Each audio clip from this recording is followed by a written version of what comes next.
Hey there. So we've got Valentine's Day fast approaching, and we've got Mars, Pluto, and Venus in a really tight conjunction. In particular, Mars and Pluto, who are exact on the day. Now, I'm going to give some Valentine's forecasts at the end of the show, sign by sign. But I wanted to, in the way that I normally do, I wanted to do a bit of a deep dive. So when I was recording the February updates, it occurred to me that we had a whole new set of cycles being created. So, in January, at the end of January, we had Pluto going into the sign of Aquarius for the second time. He did that last year in March and then retrograded out. But none of the personal planets actually made a conjunction with Pluto. And so what I was doing as I was creating that video, I was thinking, okay, so Mercury in February is making a conjunction with Pluto for the first time in Aquarius. Then Mars is doing the same. And then finally Venus. And I was thinking, wow, yeah, this is significant because there hasn't been a Mars conjunct Pluto in the sign of Aquarius for a really, really long time, for at least 200 years. Same for Venus, same for Mercury. And it just got me thinking. So, as I was looking at the timeline for February and looking at Valentine's Day with this very, very exact conjunction between Mars and Pluto, and then seeing Venus just in the vicinity pretty much the whole week and beyond. Yeah, I thought let's do something about passion and also the changing role of relationships, because, Pluto is here to, represent transformation. And, Pluto now going into the sign of Aquarius. Okay, he's going back into Capricorn later this year, but he'll be back in Aquarius for the final time in November. He's making his move in Aquarius and starting to create transformation around the world in an Aquarian way. Now, I've spoken about this in my Pluto and Aquarius video. I've spoken about this in the Pluto Academy, your year ahead video, but I haven't really addressed it from the perspective of relationships and relatedness and how we get together and what might be happening to relationships right now. Because, here's the other thing. So, Pluto is making this connection, or Mars is making this connection with Pluto, and Venus will do the same.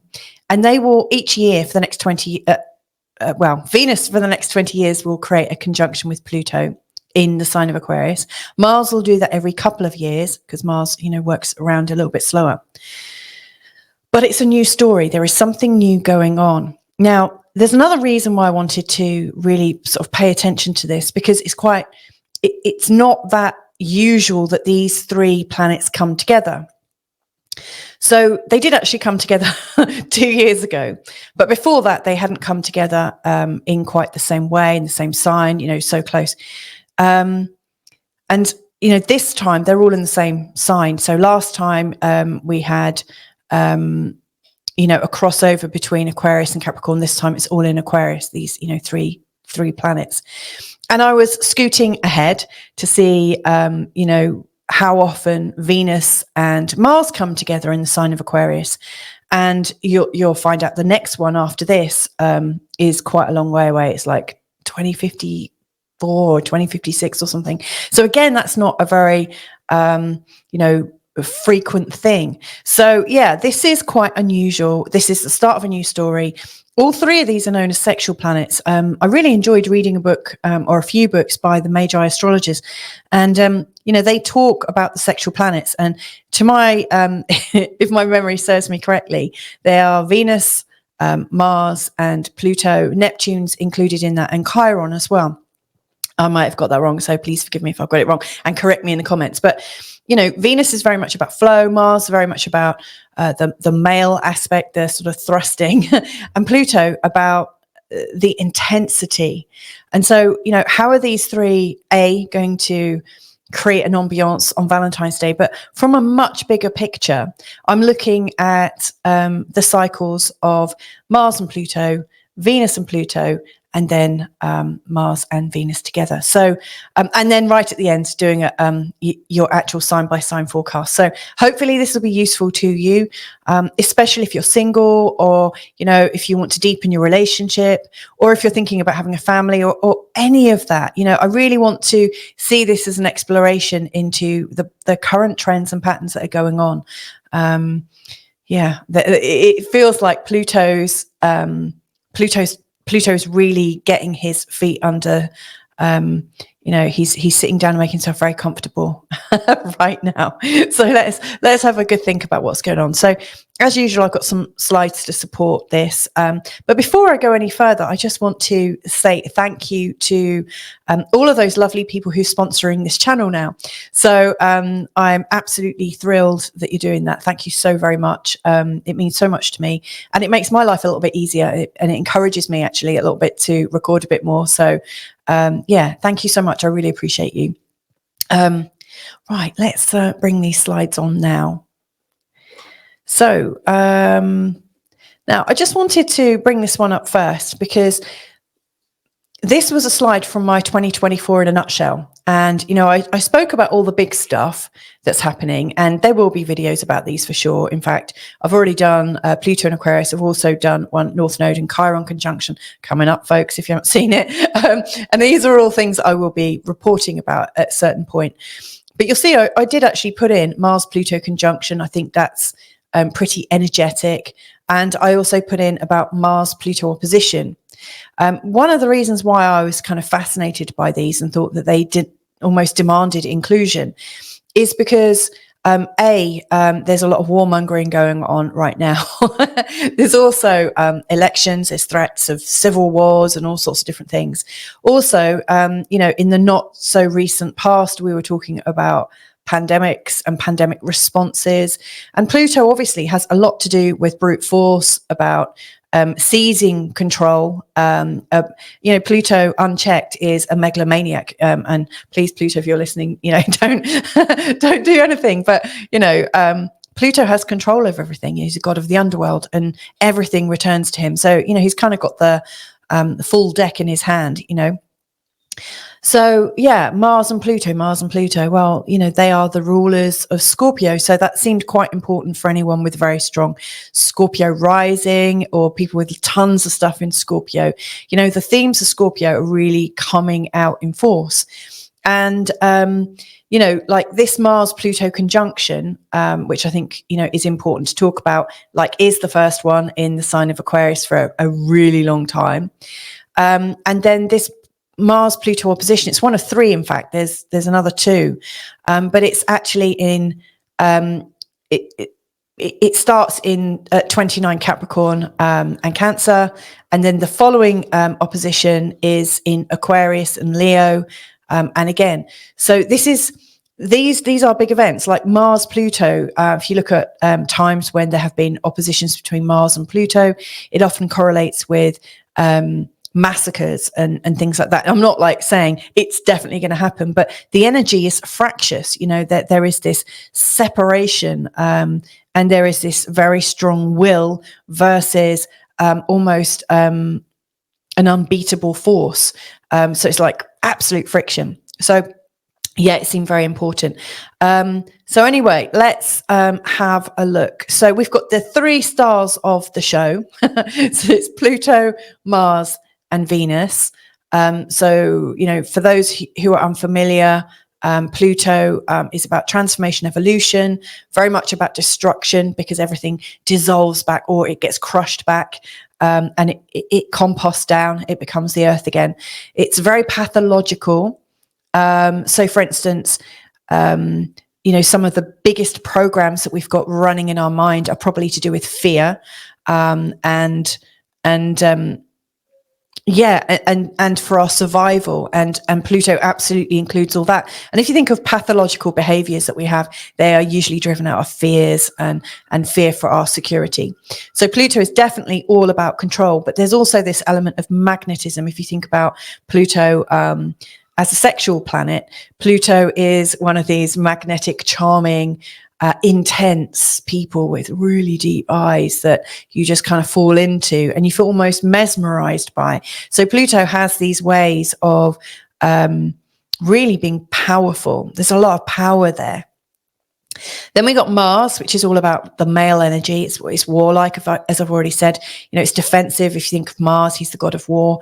So he's defensive. He's got boundaries. He's protecting people. He's taking action. He's also thrusting. He's a mover and a shaker, and he wants to absolutely go, he doesn't want to be stopped, so there's the element of movement as well, but like really forceful movement, not like movement that you might get with Mercury that dances around from delivery site to delivery site or from email box to email box.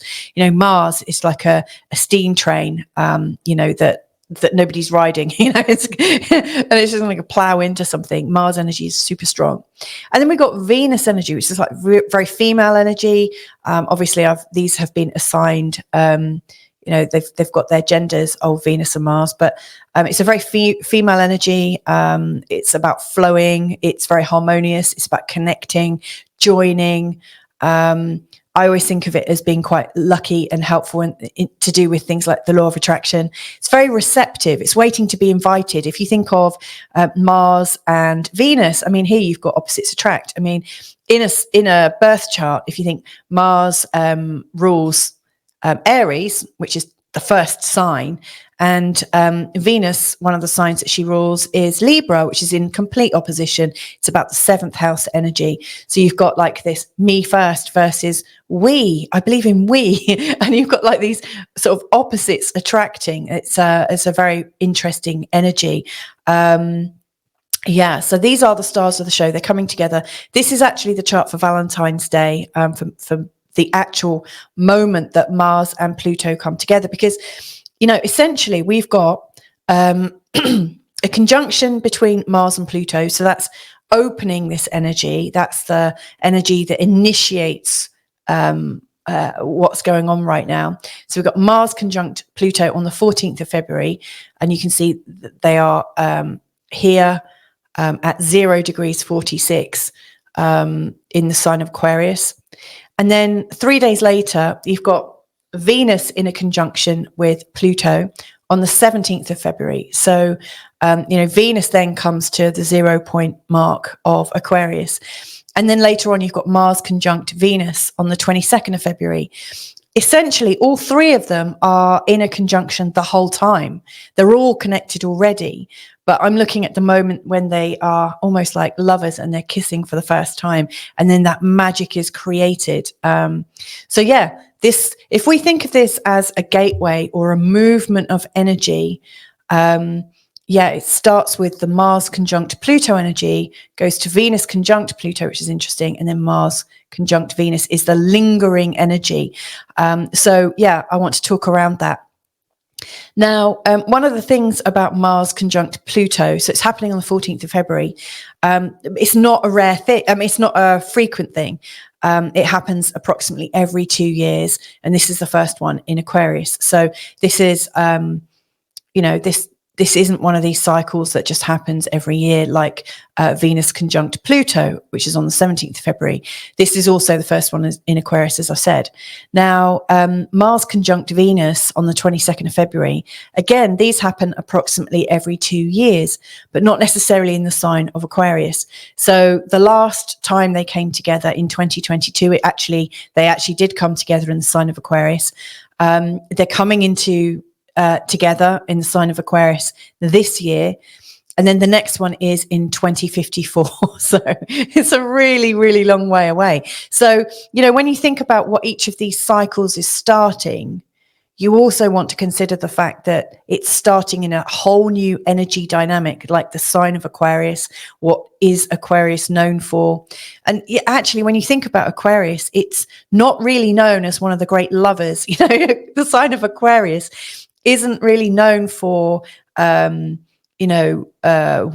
and dining or crying for a mate. The sign of Aquarius, whilst, they seek people and they're very happy with people, they're really not driven in the same way as maybe a Taurian person might be, or a Scorpio person might be. They've got a very sort of different programming. The energy is very, very different. And again, Mars and Venus and Pluto all have a very sort of different energy in the sign of Aquarius. Now, obviously, this won't suit people who prefer sidereal astrology. For them, all of these are still in the sign of Capricorn. But if you're somebody who likes tropical astrology, then hopefully this will fit the bill.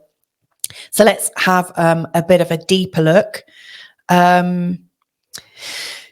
So just picking up on what I've shared a little bit about already. Last time they were all in a conjunction, You had Venus and Pluto together, then Mars and Pluto together at 2750 in the sign of Capricorn. And then Mars was in a conjunction with Venus at 1 degree in the sign of Aquarius. It's kind of interesting to me, given that, you know, they don't come together very often. What intrigues me is that, yes, they're coming together again 2 years later, and they're coming together at the point where Mars conjunct Venus were last together. You know, as we follow this through, you know, like, I mean, I've been doing searches on astroseek.com, which is a fantastic site. And you can do an aspect search for yourself, but you can go on and type in Mars, choose the kind of aspect that you're looking for, maybe a conjunction, opposition, or a series of different aspects, and then choose Pluto and the time frame that you want it to do a search in. And so doing my searches, I can see that, you know, this is really, really unusual. You know, I've been analyzing all the data, and yeah, this is highly unusual that they came together at the same point, and now they're coming together 2 years later at the same point that Mars and Venus were conjuncting. So to me, what's going on right now is we've got a continuation of the story that has already started. You know, so that's something worth considering as we go into this. You know, what we're experiencing right now, we are going into the deeper version of this story. So it'd be interesting to hear what ideas you've got about what this represents. And I'll come to my sort of thoughts about that in just a sec. The next time Venus and Mars come together is in 2026, and Pluto is nearby, but it's just nowhere near as tight. You know, this goes on throughout the course of a week, and they're all really tight together. This is going out over the course of 20 days. So I'm not really counting this next one in 2026, though it's likely to have a similar theme. You know, so it feels like we are in this window of change to do with relationships that has already been started. It's super strong and concentrated right now, and then there's going to be a future echo of it in 2 years' time. And then the very next time all three of these come together is in 2079. And it's in the sign of Aries. So they don't even all come together in the sign of Pisces, you know, so it's 2079. So quite probably not in my lifetime unless I live beyond 100. So that'll be interesting.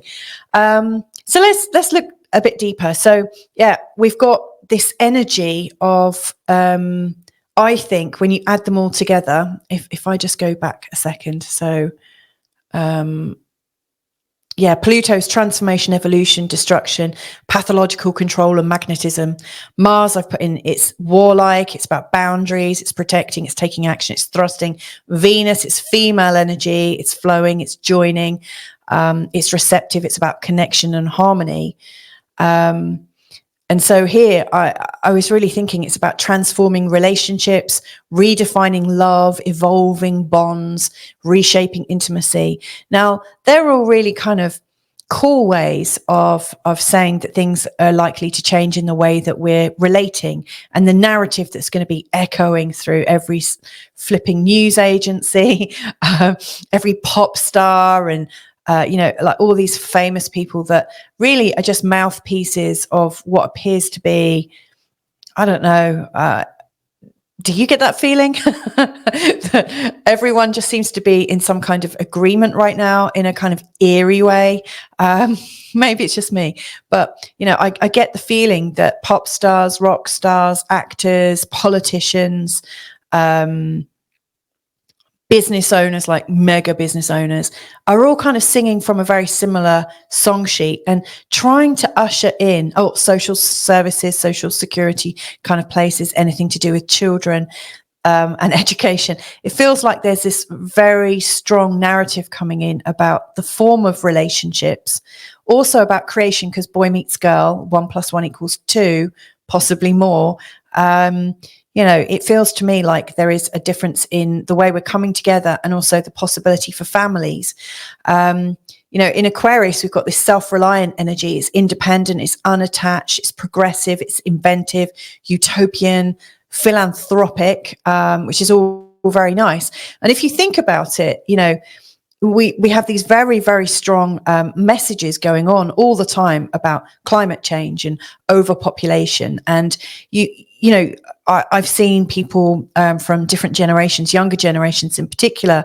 And to be fair, I don't blame them, because, you know, if I was in their shoes and I had the state of the world put on my shoulders, if I'd been told right from word go at kindergarten that, you know, my mere being here was somehow damaging the environment, I would probably be living under this sense of fear and shame and guilt and like, I'm not worthy enough and I've got to do something, and it all rests on my shoulders. And if I don't do it, I'm going to be the person that breaks it all down.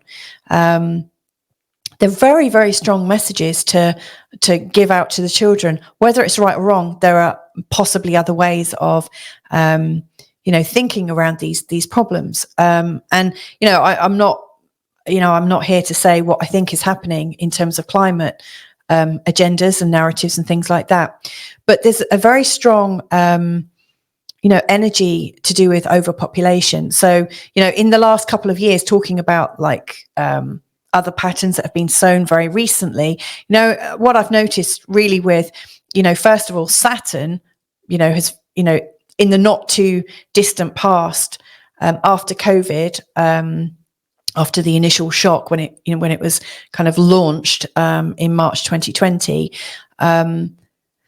later on that year, Saturn went into the sign of Aquarius, and all of a sudden, I was noticing much more prominent messaging about gender identification, how we talk about ourselves, how we talk about each other. And then quite a lot of censorship around that, like, you know, you have to do this because if you don't, then you're a bigot. I'm not entirely sure I follow that rhetoric, I have to say. I think it's much better to engage people in conversation rather than go straight for censorship and name calling, which, you know, I don't see people doing necessarily, but I hear the media doing it.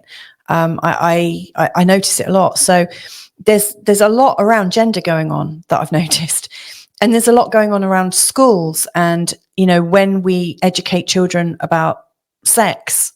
And also when we're talking about the specialness or the uniqueness of the connection between two humans or three humans or four or whatever, because, you know, we're also learning now that children of an early age can choose their gender right from word go, and that they might not be who we all assume they are at birth. And that also opens up the idea that they can relate in different ways.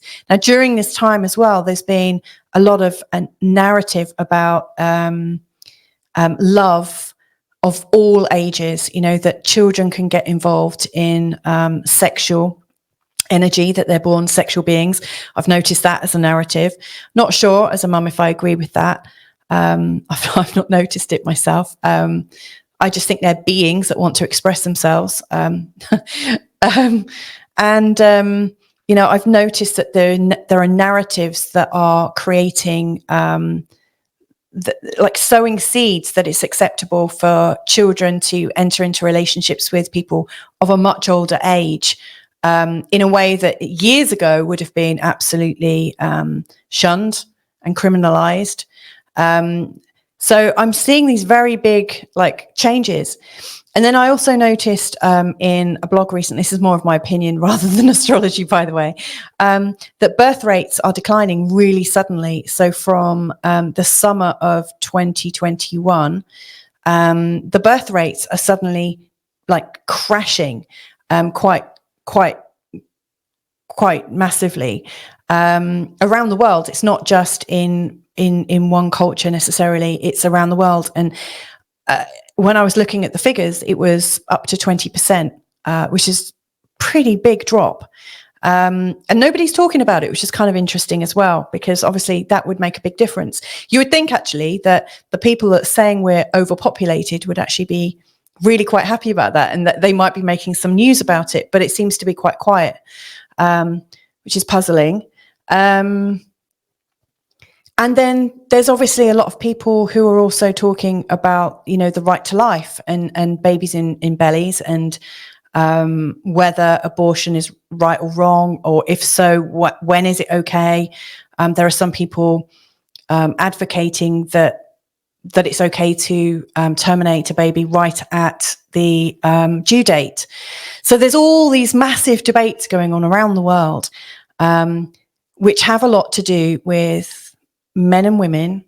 Now, actually, it's not men and women. It's like, I don't even know how many genders it involves, but there is this very strong new conversation emerging, which I've seen really emerge in the last 4 years, and get stronger in the last 2 years. You know, to the untrained eye and to the untrained ear, it feels like there is a movement. And obviously I, you know, notice patterns. So yeah, I'm noticing there's a lot more fluidity and interest in expressing ourselves in different ways within our relationships, and also in the way we have families.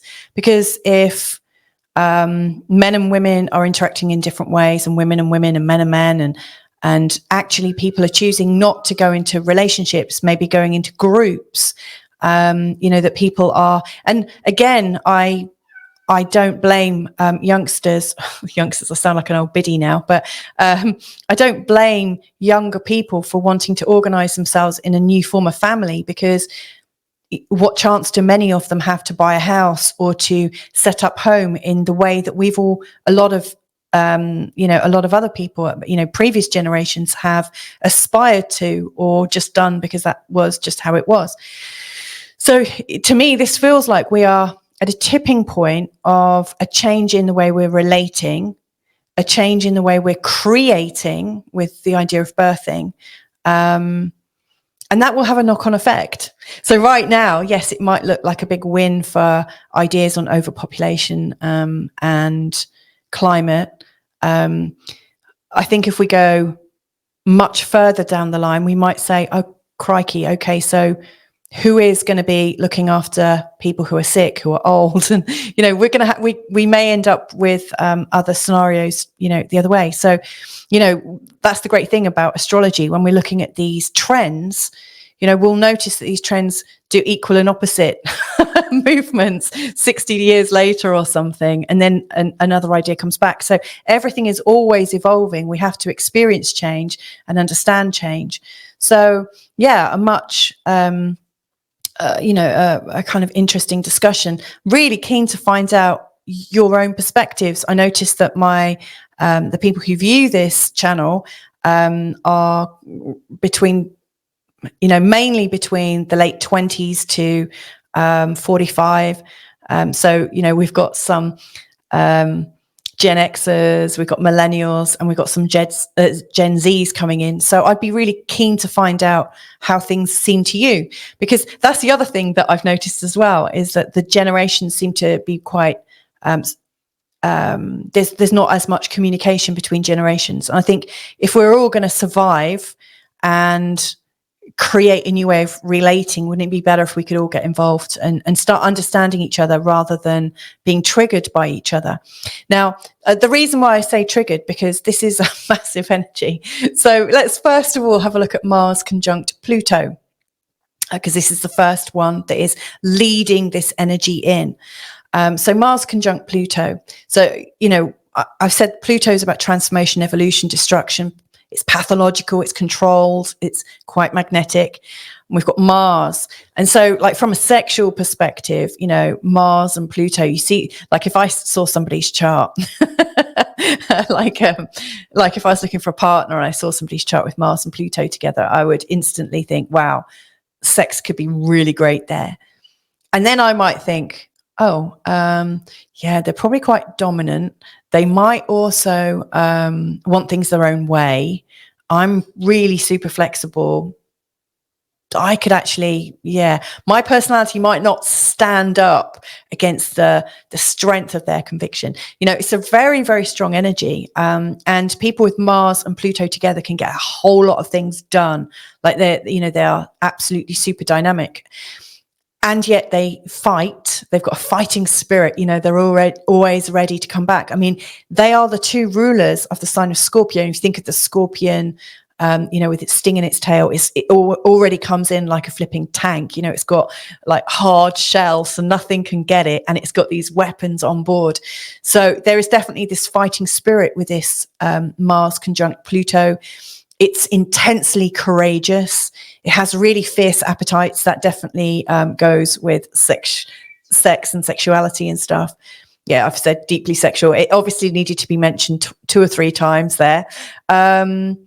Yeah, and it, I don't know why I put take in there. There must have been another word that got deleted. But oh, they take charge, or they are in charge, and they are taking action. And take transformative action. You know, so Mars conjunct Pluto. Every aspect has like a sort of higher evolved way of radiating out, and I see it almost like chemistry, you know, so the reaction between these two planets, it can go really well and it can go really negatively. And mostly it happens simultaneously. So you will have somebody who has a fighting spirit and who is deeply proud and has fiercely sexual appetites and who will absolutely look after you. But on the other hand, they are absolutely in charge. They will take charge, and they're quite possessive. And if they stop being possessive, they will drop you just like that. So yes, it's a very, very strong energy. So looking at this in the form of a cycle, because, you know, when Pluto and Mars come together, this is creating a whole Pluto-Mars cycle. You might want to see where it falls in your chart. So this is obviously at 0 degrees in the sign of Aquarius. And at the end, I am going to look on a sign-by-sign basis of how the Mars conjunct Pluto cycle might inspire you to be intensely courageous, how it might help you become more sexual, how it might help you take charge of your life. So that's worth knowing. But this is setting up a new cycle of being strong, a new cycle of being absolutely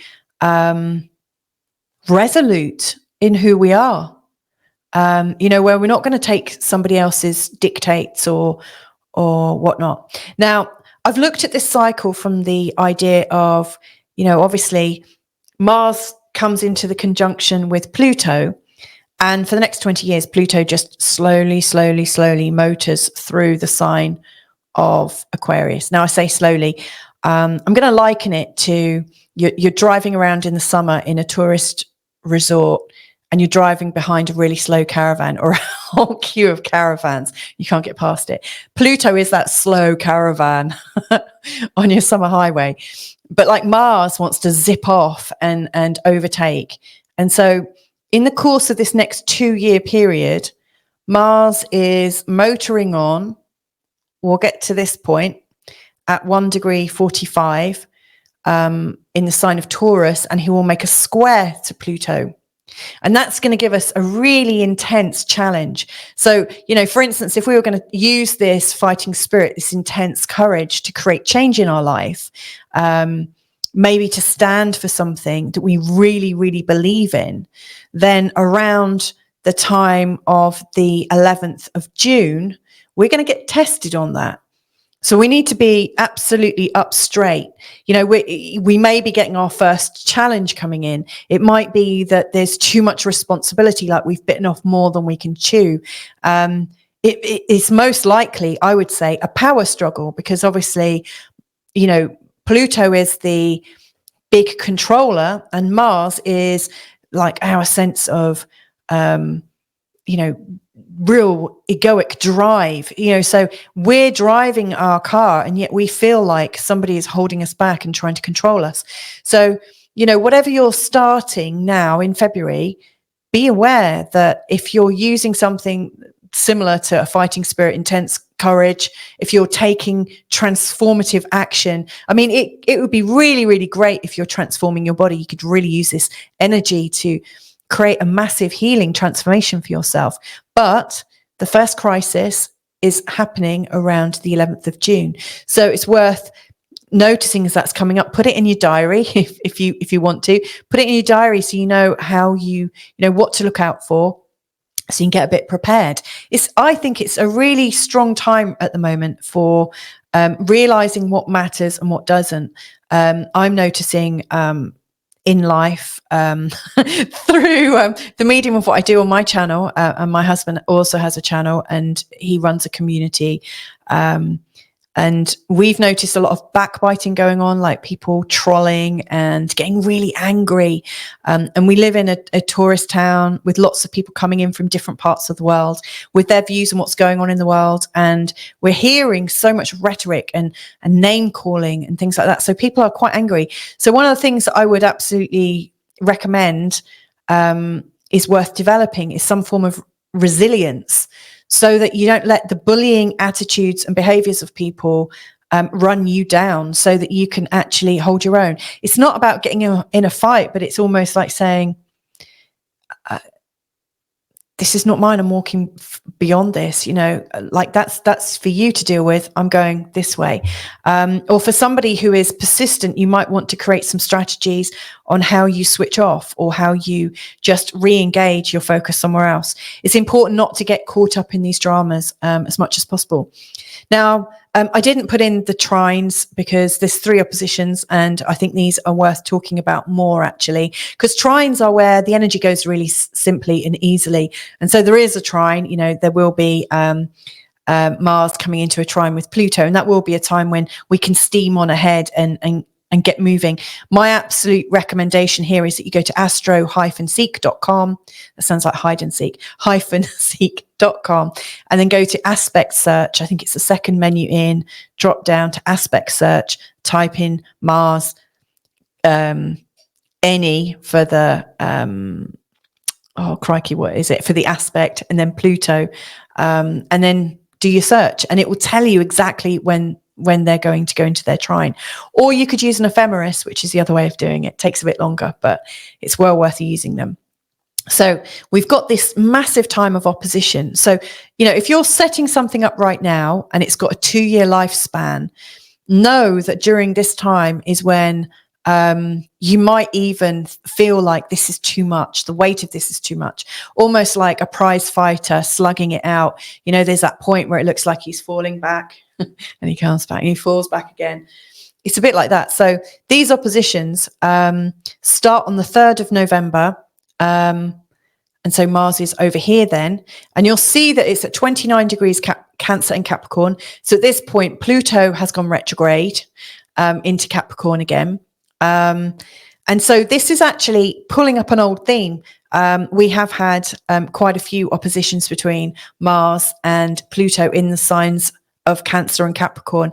And if you do a search on the internet, you'll find the times, and you can see all the tragedies and massacres and things that have occurred. But you might want to look at those times and think, what was I transforming in my life at those times? How was I getting stronger? How was I standing back up again? What did I learn during those times? Because if you can get to the bottom of those, then you're decoding your charts. You're decoding how your chart works against the transits that are going on. Then we've got on the 3rd of January in 2025, we've got the second opposition between Mars and Pluto. It's back in the polarity of Leo and Aquarius. So like Leo is sovereignty, Aquarius is we do it for everyone. So there's this sort of very intense struggle, to be like Mars is here in the sign of Leo. To me, this is saying that humanity in January of 2025 are all saying, no, we're standing for ourselves. Thank you very much.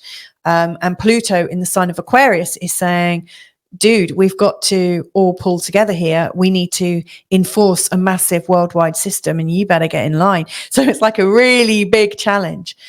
And then the opposition comes up again in April of 2025, this time slightly further on in Aquarius and slightly further on in Leo. Then we've got the last square, 24th of September, across Scorpio and Aquarius. So it's in the early degrees of Scorpio. So to anyone that's got something like 0 to 3 degrees in the sign of Scorpio, this is going to be a very triggering time for you. It's I mean, you'll already be aware of it because Pluto's in a square to whatever you've got here. So you already know where your triggers are, but you'll have an extra surge of energy and you could resolve it. That would be really exciting, wouldn't it? And then it comes all the way around to another conjunction on the 27th of January, 2026. And it sets up the next new intensely courageous challenge that you're on. So it's like, are you game? Are you going to take this on? So yeah, that's on Valentine's Day. That's a very, very intense energy. So moving on the 17th, we've got Venus conjunct Pluto. This is a different kind of energy. This is at 0 degrees 52 in the sign of Aquarius. Again, you know, where is this in your chart? It will be in the very same place as it was when we were looking at the previous conjunction. But here we've got like transformation, control, magnetism, and Venus. We've got the female energy. Now, when these come together, this is very much like every horror movie with a stalker. My good friend Alexandra Jowett, who's a great astrologer, by the way, and we are going to do some more videos in the future. She was saying, oh my God, Valentine's Day energy is like, hello, stalker.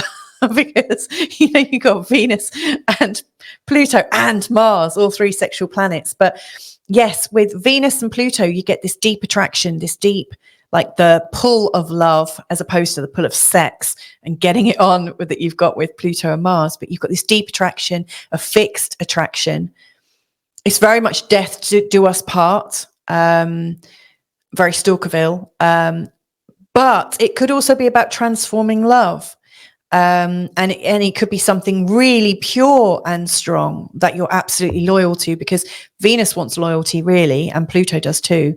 There is a power struggle, you know, because Venus is about relatedness. So whereas Mars and Pluto, yes, it can bring up power struggles, but Pluto and Mars are both very singular in their thinking. So it's not really about partnership at all. It's just about the way, you know.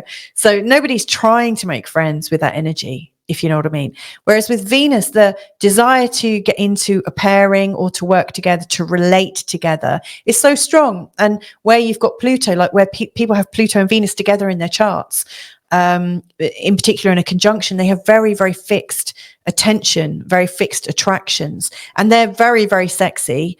Let's not forget that. I mean, they are super sexy people, but you might get this power struggle, this deep power struggle. And you know, in relationship charts where one person's Venus has the other person's Pluto over, in the art of synastry, when you're comparing charts, you know, they are very, very strong bonds. And the person who has the Venus might feel that the Pluto person is a little bit too strong and putting a bit too much energy on. And the Pluto person might think that the Venus person is a bit too pretty, a bit too flirtatious. And you can see how that one goes.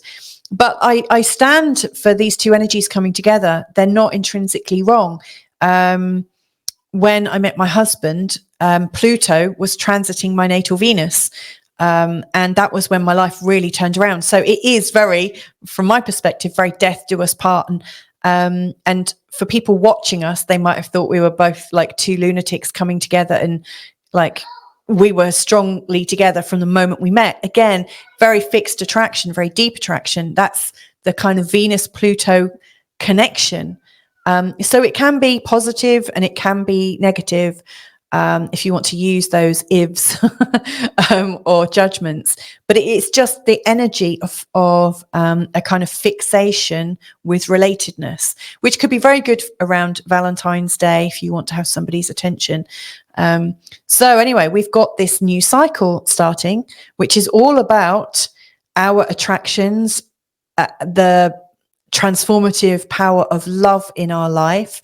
It's also a cycle about power struggles and how you might manage those. So let's see how this cycle is going for us. Now, I've included the two trines in this because there's no like list of oppositions going on like there was with the Mars-Pluto one. So it all starts on the 17th of February when they come together in the sign of Aquarius. The first square, so that's the first challenge to this deep fixed attraction, is when Venus is in the sign of Taurus. So she is completely zipped off away from Pluto. And Pluto here is starting to feel a bit jealous because Venus she's off. She's in her own sign of Taurus, no less. So she's very happy. She's looking great, feeling great. So, for instance, if you're starting a new relationship at this time with the Venus conjunct Pluto, you might want to consider what's going on for you around the 1st of May, because any relationship starting at this conjunction point around the time of the first square, the two planets are interacting in this kind of absolute difficulty. There is some real tension and friction, because Venus just wants to love and connect and feel really comfortable connecting with everyone, because that's what Venus is about. And Pluto is jealous as hell and possessive and is taking control and taking power back. So it's very, very difficult. Now, when they come into the trine, later on, Venus is in the sign of Gemini. She's even friendlier in the sign of Gemini, and during that time, we've got the transition point of Jupiter going into the sign of Gemini too. So there's this very strong kind of easy, friendly kind of energy coming up in the world. So this could actually be quite helpful. It could be a time when you start playing together, the Pluto and Venus vibe. You could be strong together. It's friendly. It's great. It's a great time for friendships, basically. And it's a great time for creating a transformation, really, with your creative projects. So it's great. Now, the opposition is here. It's across the signs of Leo and Aquarius. So here, Venus is very cute, very much the center of attention, very much the soul, life and soul of the party. And Pluto here is getting a bit growly. So again, it's very much these opposing forces in the life cycle of whatever project you're setting up around the time of Venus coming into the conjunction with Pluto. This is a difficult time. And then in the same way as I did previously with Mars and Pluto, you can see that the energies come back into alignment. They come back. Venus comes back to her Pluto, and we go around the cycle again. So with these planetary pairings and these cycles, we are on a journey of growth, and the growth gets exciting and it hits a challenge point. Then we kind of norm, everything kind of goes into a nice routine, a nice pattern. Then we have another difficulty that's hard to reconcile with the opposition. It feels like there are two unstoppable forces going in the opposite direction. And then you learn from that and you move back and you come back together again. So yeah, they're the energies of that year-long cycle. Now, the last cycle we've got is the Mars conjunct Venus one, which starts on the 22nd of February. So again, we've got this male energy of Mars, thrusting, protecting, defensive, warlike. And we've got Venus, which is flowing, harmonious, joining in flow, receptive, waiting to be invited. So I thought the cumulative energy of these two is like a magnetic attraction, almost like where... Yeah. So you've got like the male and the female coming together, and they do not want to separate. It's a bit like I'm thinking of screws and the things that, like, you're screwing them into, like in the way we manufacture things, to fit and to join together. That is like Mars and Venus coming together. You want to get a tight fit. It wants to work. It needs to be functional.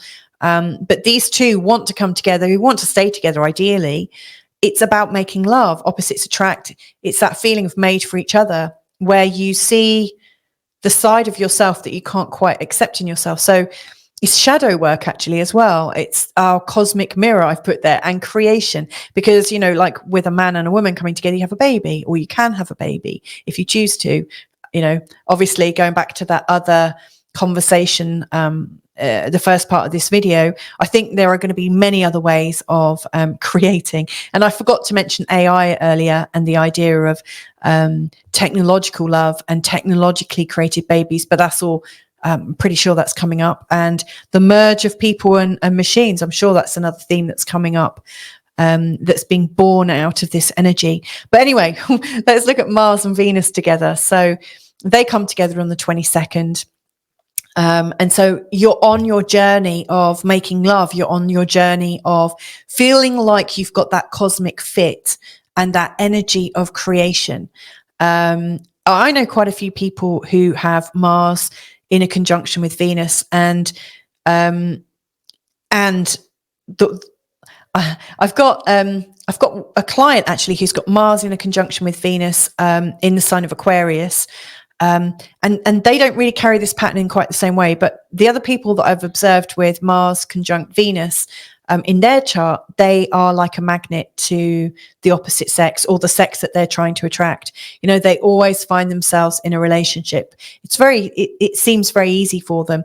And I guess a lot of that depends on other things in their birth chart, but they are kind of gifted with that, I think, in many ways. It's a natural story for them. They're used to the energy of opposites coming together and staying together. The person that I do know who has this in the sign of Aquarius has a lot in Aquarius, and actually has picked up on the theme of the Aquarian actually wanting to be quite individual, wanting to be independent and not necessarily relating or needing to relate in the same way as everybody else. So anyway, let's have a look at this journey. So we're on a journey of attraction, and it is a 2-year journey. I haven't put the trines in. Like I said, you can work that out with astro-seek.com, or you can use an ephemeris and see when Mars is in a sextile to Venus, in a trine to Venus. So they come together, they have their first square. Now, this is a bit different to Pluto, and to the other two, because obviously Pluto is staying still, whereas both Venus and Mars are working and moving at different relative speeds. So Venus gets all the way around to Virgo by the 28th of August, and Mars has got round to the sign of Gemini. So they're in a square. It's a mutable square, which makes it a bit easier. There's the signs of Gemini and Virgo are mutable. But yeah, they're causing us, they're in a square. So it's showing some friction between the energies of the masculine and also the energies of the feminine. Here, Venus is in Virgo. She's very earthy. She's very earth goddessy, wanting to be quite practical and flowing and cooperative. Whereas Mars in the sign of Gemini is really kind of independently wanting to be social. So it almost feels like there's this feeling of being at home and also being quite social. Both of these signs are also ruled by Mercury. So you might find that both Venus and Mars are very much expressed through the head during this square.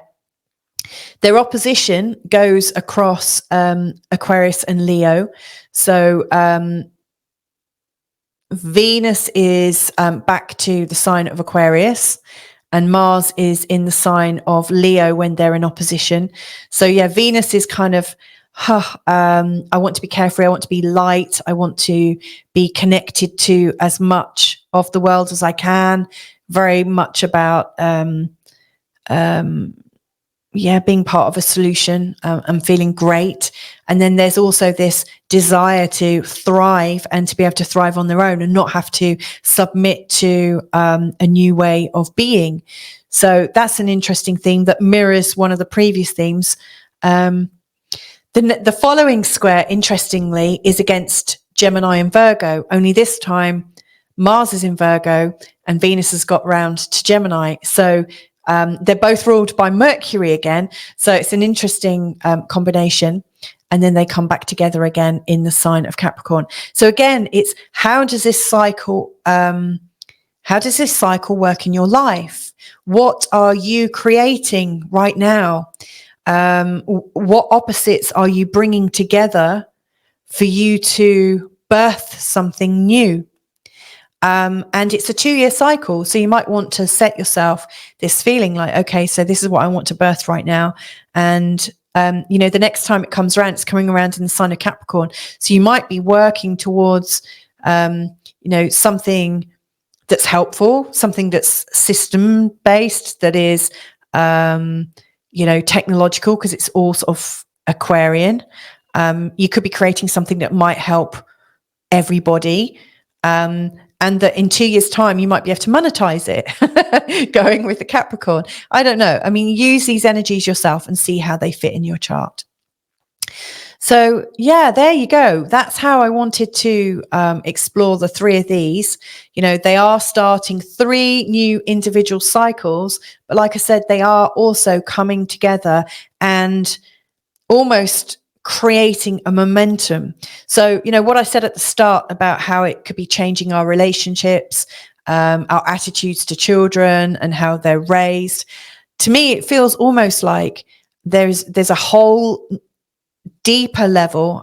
I was going to say new level, but that's a lie, because these murmurings have been, I first heard about these about 15 years ago. So this is nothing new, what I'm hearing. And I know that there are people that will say, oh, that's even longer than that. But there are murmurings that have been around for a long time about the idea to reshape humanity and the way we relate to each other, the way our money works, that we have different agreements with each other. We have a different way of working. And seeing Mars, Venus, and Pluto coming together in the sign of Aquarius, it occurs to me that there is a very strong impetus in how men and women, or how people are organizing themselves in love, how people are organizing themselves and talking about themselves. It was interesting to hear that I'm a cis woman. I never knew I had a label like that before. That's interesting. But, people have their own unique identities, and that seems like a very important thing to a lot of people. And, we have to respect everyone, or, respect the way people are. So, and the whole idea of, who's doing the birthing, are the birth rates dropping? And of course, again, if people fear that they can't look after themselves, they won't have enough money, they won't have enough security, who in their right mind would want to start a family right now? But like I said, that mysterious drop off from 2021 is big. But, if you think about the pandemic and all the fears that came up around that time, I'm sure that's had something to play into it. But anyway, I'm sure you've all got your thoughts and ideas about this world that we're all co-creating right now. And so we can't really check out. All we've got to do is participate and play our part as marvelously as we can. So there were some more things I wanted to share about this energy and what it might be doing to change our relationships. So yesterday, I did talk about the birth rates, the drop in birth rates that we haven't seen since, I think, is it World War I, when the birth rates just completely dropped. I didn't really mention any of the warmongering that's going on right now. Interestingly, my good friend Alexandra Jowett from Jupiter Returns, we're having a conversation, and she said that actually the interview between Tucker Carlson and Putin was either took place or was televised on the day when Mercury was in the conjunction with Pluto. Now, Pluto is very warlike and very dominant, and the themes there are of death, and that it kind of affects the world. I mean, think of the pandemic and the time that was, the news of it was launched simultaneously around the world by all the different news agencies, as if it was a very much a coordinated message going out. Pluto was in a conjunction with Saturn and Jupiter at that time. Now, Jupiter enhances it and sends it worldwide, and Saturn gets everyone in line. You might have heard of the term lockstep that, some people talk about. Everyone was in line. Well, Pluto was still the driving force behind it. Pluto was the powerful overlord or underlord or whatever you want to call him. It was the energy of complete control and destruction. And at some level, Pluto wants to destroy the traditions. In particular, actually not destroy the traditions. Pluto going into Aquarius wants to destroy the traditions. You know, in the sign of Capricorn, Pluto was quite happy actually, because he was able to amass power by playing to traditions and playing to the corporate world. Now, interesting, what I noticed was that on the day that Pluto went into Aquarius, the oldest hotel in town, which is like where I live, which is this beautiful old hotel that everybody notices, and it's part of the fabric of our town where we live, that burnt down. It was like set fire to, and I thought, wow, that's such a great analogy to Pluto going into Aquarius. It's like the Aquarius is very new, it's very modern, it's very edgy and progressive, and you know, the energy is let's out with the old, in with the new. Now, this is the bit that I didn't really highlight yesterday. Yeah, so I said, you know, it feels like, from my perspective, again, it's an opinion piece here. It feels like in the last like 4 years or so, definitely since the start of the COVID, the reign of COVID, that hit all our heads, it feels like there have been very much ideas about sexuality, sensuality, identity politics is massive, and also birthing, like the whole idea of, you know, the birth rates suddenly dropping, and no one talking about them, but then the absolute, like, very strong idea of who gets to control babies in utero. And of course, some people don't consider them to be babies until right at the end, or even not at the end. So, oh my goodness. I mean, this is an amazing world that we're living in with lots of narrative. And what occurs to me is the energy of Aquarius is absolutely reacting to Uranus.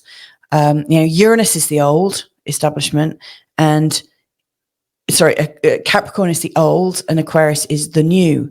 Now, Uranus is actually ruled by Saturn and Uranus. So, sorry, Aquarius is ruled by Saturn and Uranus. So Saturn is also the ruler of Capricorn. So one thing they've got in common is their desire to control and build systems. So, you know, on the one hand, we've got the passing out of the Capricorn age, which looks like conservatism. It looks very much like a Republican conservative message, you know, the message of the old, like, you know, if you think of your grandparents or your parents, it depends how old you are and you're listening, because for me, my grandparents were born in like 1918. And, you know, if you're a younger viewer, your grandparents might have been born in 1960. They'll have a very different vibe, trust me. But, you know, like the old idea of established order it carried ideas and expectations of how families were, that you had a job for life. If you put your head down, you know, everything would work, and that you would slowly get money and you would slowly get more influence. And that's just how it was. That was the idea. And you followed the leader. Well, interestingly, you know, like the Aquarian energy, it does have that Saturn edge that wants to set up a new system. So even though at the same time you've got this Uranus energy that is saying smash it down, and like if you like listen to some people, like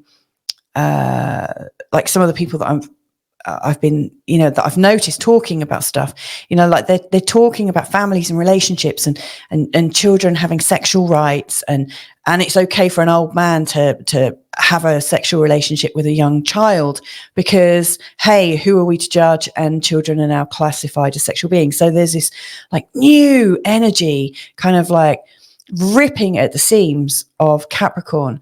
And one of the things that sticks with me is this the reaction? Is this just the reaction born out of a few subsequent generations where people have got more and more hurt and have been more and more hurt by the system put in place by our forefathers?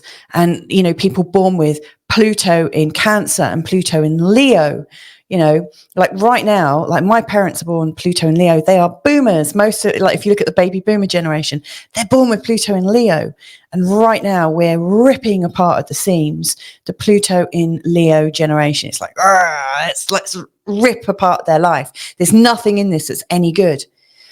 And there's the problem that I have is that you've got the boomers, and if you're a boomer listening, I know loads of really cool boomers that aren't trying to set the scene in the way I've described, but you've got the old idea of cherished family values and that it can bring some peace, and then there's this younger thing saying it's not brought us anything, it's damaged the environment, and fair dues, there has been some damage. I'm not entirely sure I hold the complete same narrative there.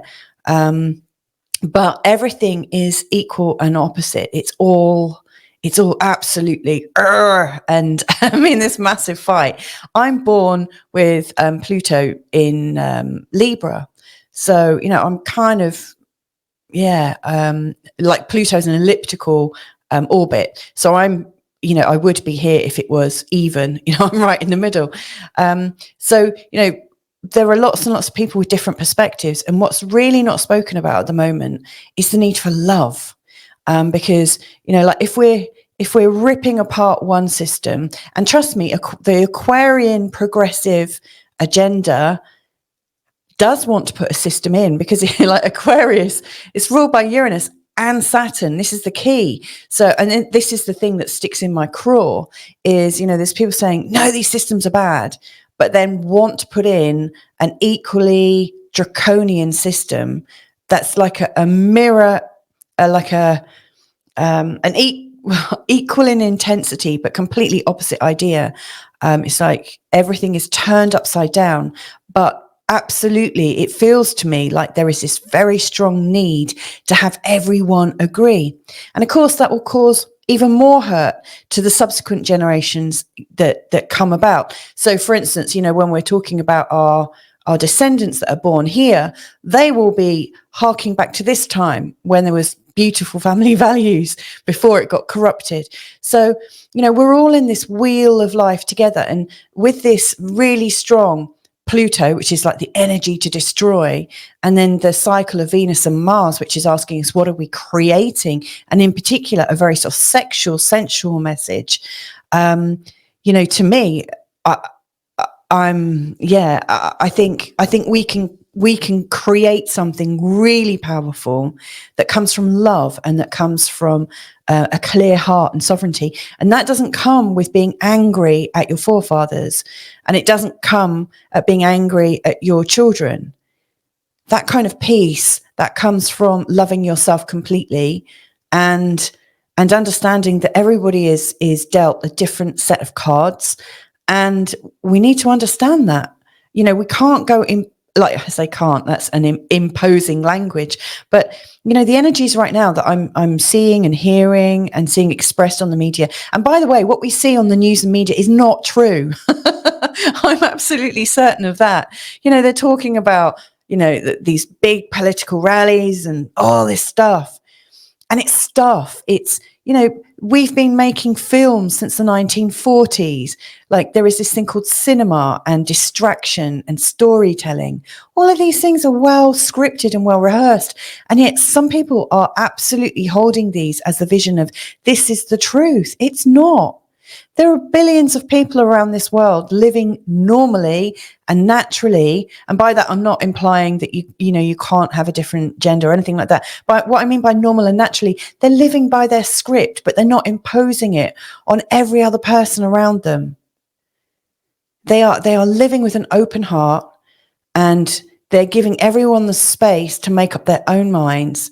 And this is my hope for the future, is that we come into a time when we're more loving, when love is our way, love is our message. And I was talking about love with two very great friends of mine, Siobhan Nicolau, who's written Love's Reclamation of the Soul, which is worth reading.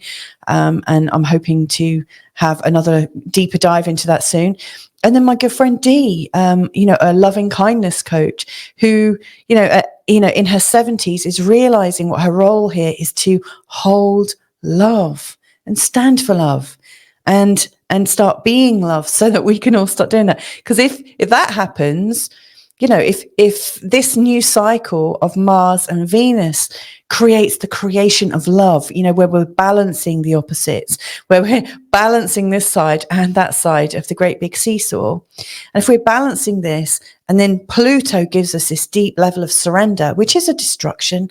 You know, a surrender is a much kinder form of destruction. But essentially, when we surrender, we let go. We have a deep cleansing, letting go.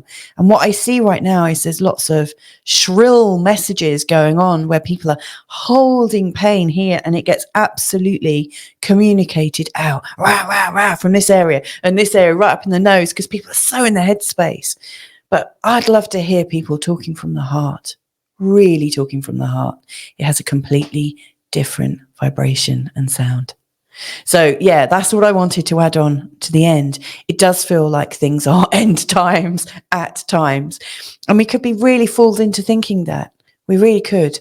You know, we are still living in the age where media is ruling things. And if you think of Neptune here in quite confusing Pisces, you know, it's creating a dream-like reality where we, at some point, and many of us have already got there, at some point, you're going to walk around and say, I just don't know what's real here and what's not. Everything seems real, but is it?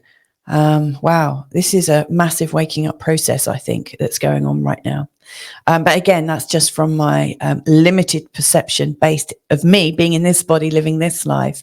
And I wonder what your thoughts are. Thanks for letting me sandwich that in.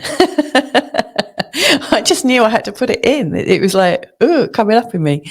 But anyway, stay tuned, because in part 2, I'm going to look at all 3 of these cycles in your chart. It might sound a little bit boring because they're all in the same place. They're all starting in Aquarius. But let's see where that goes, and also give a brief Valentine's update as well. So anyway, I'll see you in the next part. Bye for now.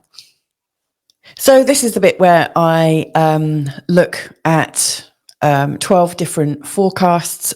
This time it's 24 actually, because I'm including Valentine forecast in there. I'm getting ahead of myself a little bit. So I'm having a look at these forecasts, and they are based on the ascendant sign. Now, if you don't know your ascendant, it's very, very easy to check, and I will show you how to do that in just a second. So bear with me. But people are asking, quite a few people have asked in the comments, you know, why do you lead with the ascendant? And why do you use a whole sign model? And it's a really, really good question.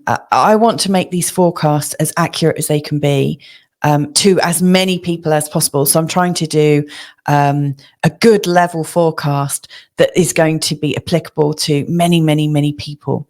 And that's really difficult because we're all humans and we've all got very different and individual charts. And so for people at the higher and the lower latitudes, you know, their houses, like if you look at their charts, their houses, like some of them are tiny, tiny thin, and some of them are really wide and incorporate 2 or 3 signs. So the whole sign system forecast maybe don't work so well for them. People born really in the middle stretch tend to have very evenly spread houses, and this kind of whole sign ascendant based astrology works quite well. In my own practice, the way I practice, I use Placidus or Co, according to what people want to use themselves. And if you know your ascendant and you're like a fan of Placidus, and you know that the whole sign works, the whole sign forecast works for you for most of the message, but not all of it, because maybe one of your houses is slightly bigger. Like for me right now, you know, I've got Scorpio ascendant, and for all intents and purposes, it looks like Pluto's just gone into my 4th house. It hasn't. It's in my 3rd house. I've got quite a big 3rd house. And a big 9 house, which is probably why I spend a lot of my time teaching and sharing, and also moving around. You know, this is my 5th country I've lived in. So that's probably why. And so we all have a different sort of idiosyncrasies with our, and changes and stuff, something that's unique with our birth chart. So, you know, if you know how to read your chart, which so many people that watch this channel do, and you know that like Pluto is actually in your 3rd house, then you want to listen to the Sagittarius rising. So, you know, wherever your rising sign is, you might actually find sometimes the next one along works for certain parts of the message. In particular, it's these planets that are in between one sign and another. They can get shunted around. So it's just I just wanted to explain that and express that so that people had a better understanding of it. Yeah, and I also think that these messages are not so astrological. You know, there are really great astrologers out there, and I don't consider myself to be an astrologer. I consider myself to be a channel. And so a channel who loves astrology. And yes, I follow astrology. I've studied astrology. And I'm not an astrological scholar. You know, I don't subscribe to all these newsletters and memberships of associations, and I don't follow all the up-to-date astrological theory. Every now and again, I deep dive in if I feel like it's pulling me, if it feels right. I always think that learning comes when we're ready to hear the message. So I don't actively seek it out because I know life is going to give me what I need. And so, you know, these forecasts that I'm about to share, they are based loosely on astrology, and I'm a bit playful with the Valentine's message because I'm actually basing it on asteroids and not actually the planets at all. So it's going to be a bit funky. But for me, I tune into the chart. So I am using astrology, but ultimately it's a little bit homespun as well. So to answer the question of people, you know, when they say, which one should I use? I would say the ascendant, but also if you feel drawn to nip into the next sign, do it. But again, because it's not strictly astrological, I think wherever you're going, there will be a message that's right for you. So I hope that's helpful. So if you don't know your birth sign, then just go to AstroSeek. It's astro-seek.com. Come to this free horoscopes and come down to where it says Ascendant Rising Sign Calculator. You need your time, place, and date of birth. Whack those in, press enter, and boom, there it is. There's your ascendant. So let's get going. So hi, Aries. In this forecast, the first part of it, I'm talking about the 3 new cycles that have just started. They've all just started here. And if you've listened to part 1 of this video, you'll understand each of these cycles to a much greater level and the promise that I think they're going to give the world. But I'm curious to see how this is going to play out in your life. In the second part of this forecast, I'm going to be talking to you about Valentine's Day, and I've put in we've got Mars, Pluto and Venus, that's the conjunction there. But I've also put in asteroid Eros to do with being horny and sexual urges. I've put in asteroid Amor to do with pure love. I've put in asteroid Psyche, which is love's cry. You know, it's like our soul's cry for love. It's what's really a kind of spiritual love. And then finally, I've also put in asteroid Valentine. So yeah, let's see what happens. So anyway, in this very strong time, starting on Valentine's Day, we've got Mars in a conjunction to Pluto, setting for a whole new cycle for standing courageously and being absolutely in the fight. This is the start of the hero's journey. If there was a part of your life right now that is absolutely heroic, where you need to find extra energy, it's here. And this is a 2-year cycle. So, you know, at the end of the cycle, you'll be brought right back here. And if this resonates, then do check out the Mars conjunct Pluto part of my earlier message, because it gives you the dates when your challenge gets harder. And it gives a little bit of advice. So it's worth having a look at. But anyway, this fight, this big challenge, this life's challenge, this hero's journey that you're going through, it's taking you from the idea of standing in the world and maybe needing to be competitive. And actually, it's the challenge of realizing that actually together we go further. Yes, we can go higher, faster on our own, but actually to go the longer distance and to have a much better experience and to be in a much stronger position, we might need friendships. And we might need them to be really, really strong. Now, this part of the chart really does speak of our friends. It does also speak of the people that we're associated with and networking with. So it's great from a business perspective if you've got a big challenge ahead, like if you wanted to have more influence and have a much bigger remit.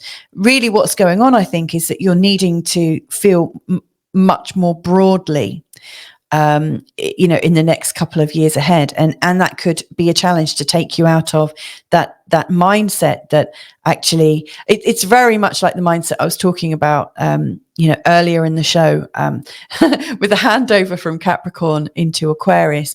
You know, it's the old way of thinking, the old way of doing business, and moving into a new way. And I don't know what age you are or where you are in your career, but it's almost like that there's this, okay, we've got to stop gathering everything and holding all the control and not sharing it, and having a much more grander vision that's based in mutuality. So there's a lot going on there. Now, if you've got stepchildren, you may well find that, and you might be sort of involved in their parents. You may well find that your big hero's journey has to do with some kind of extended family drama, to do with extended family children, because they also show up very much in this area too. So good luck with that. Now, Venus conjunct Pluto is also going on, and it's about transforming love and resolving love's power struggles. Now, this may well have something to do here. You know, for instance, if there is like you know, a situation with extended family, you know, those power struggles based on relating are absolutely really, really strong. You know, and there's not much we can do about that other than transform the way we're loving, transform the potential for love. Now, you know, with Venus and Pluto, we're often really holding on to one idea, and this has to be like this, and because I have it like this, these people are failing by my expectations. Now, that's not very creative, and it kind of kills love. And yet so many people live their lives with this kind of motif in their relationships. So the challenge here, I think, I truly believe, is, you know, the loving way to really transform a relationship is to allow people to be themselves. Because if you're not allowing them to be themselves, you're not really loving them as they really are. And everybody knows when they're not being loved and appreciated for who they really are. Everyone feels in a box. I don't think anyone came to this planet or you know, this place to say, yeah, I want to be half loved. I want to be loved for all the things I'm not. I want to be squashed in a box. Not many people say that. So, you know, it's how can you extend your potential for love by allowing people to be completely themselves. The flip side of this is it allows you to be completely yourself. And if you're not being loved in the right way, again, you might be resolving a power struggle and transforming your love by coming out of it. And of course, you know, this really, really speaks of the love that we have between our friends. And so, you know, and earlier I was talking, especially like with the energy in Aquarius, people are loving in sort of outside of families now. And people are loving that they're creating new family structures, new friendship structures. So it might be that the power of friendship, where is love there? How does it exist? And what does it look like? You know, you're creating a whole new way of being. The last thing is the Mars conjunct Venus cycle, and this is another 2-year cycle. So this is a quick one in the middle. So Mars conjunct Venus, this is about your cycle of creation and what you're coming together to do and how you can enhance intimacy. And it's very much about the opposites attract. This one I see for you, Aries ascendant, is absolutely based in this idea of creating with the people that are in our lives. So we've got this bigger vision developing for you. You know, gone are the days when maybe you had something in your mind's eye that you wanted to create, and you had that, like, you know, people with an Aries ascendant tend to be quite single-minded and quite individual and actually want their own space. And yet, you know, the challenge for you in this next couple of years is how can you create something that comes from what you love and from somebody who's very different to you? What can you learn in that situation? It's highly dynamic.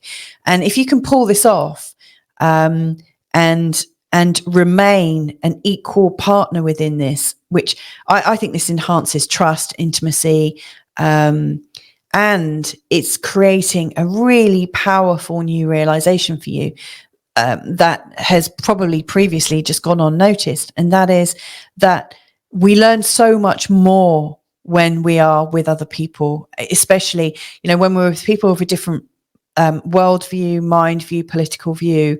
But we give them the loving chance to, show up. We create more. It just happens. And, earlier, I made a point of talking that, like, right now, it feels like we've got very different political parties, very different generations, and they're all looking at each other and judging each other. And of course, nothing's coming from that judgment, because each side then feels bad or feels angry at the other side, because we have sides. Whereas we could step into that conversation, say, cards on the table. I really don't understand the way you think or where you're coming from, and I'm really curious to find out. And I wonder what will happen when, we're able to listen to each other and see what comes about from that. So I really see that there's a much stronger message for you guys with your Aries ascendants.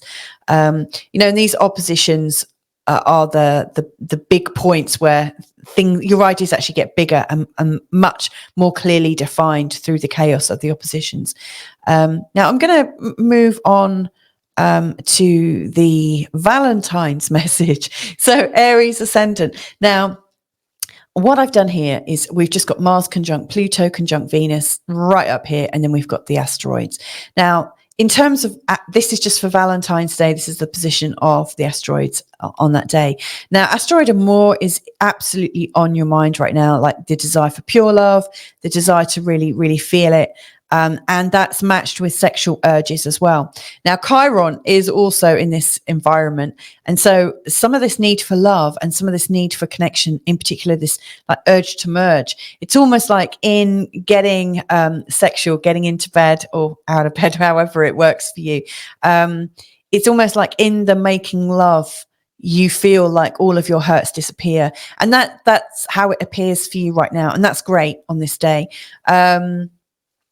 With Valentine in the second house, indicating how we are ready for love, or indicating that we might love somebody, I would say it's really based on values, personal values right now.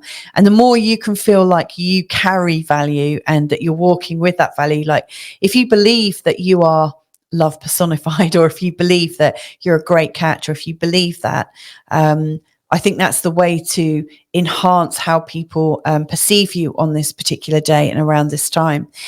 Asteroid Psyche up here is really crying out to be recognized. So it still feels like you don't feel completely seen in your relationships. And there is this kind of inaudible sense of a cry from your soul saying, oh, I just want to be seen, just want to be felt. And my comment to you here is you absolutely have to give that to yourself. You really, really have to hear your own soul crying this, and realize that if you're feeling invisible, you need to absolutely become more vulnerable. You need to put more of you into the situation, not less. When we start taking ourselves out of that relationship because we feel vulnerable, then it creates a power struggle. And of course, we've got power struggles and intensity here, this new cycle that's coming up between Mars, Pluto, and Venus is so strong.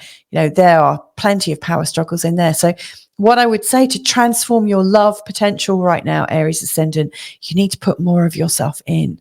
Don't be stingy with your love. Don't hold back, because if you go all in, you might get hurt. That's not the way it works. So anyway, have a great Valentine's Day. And I hope that this time and this potential really is transforming for you. Lots of love.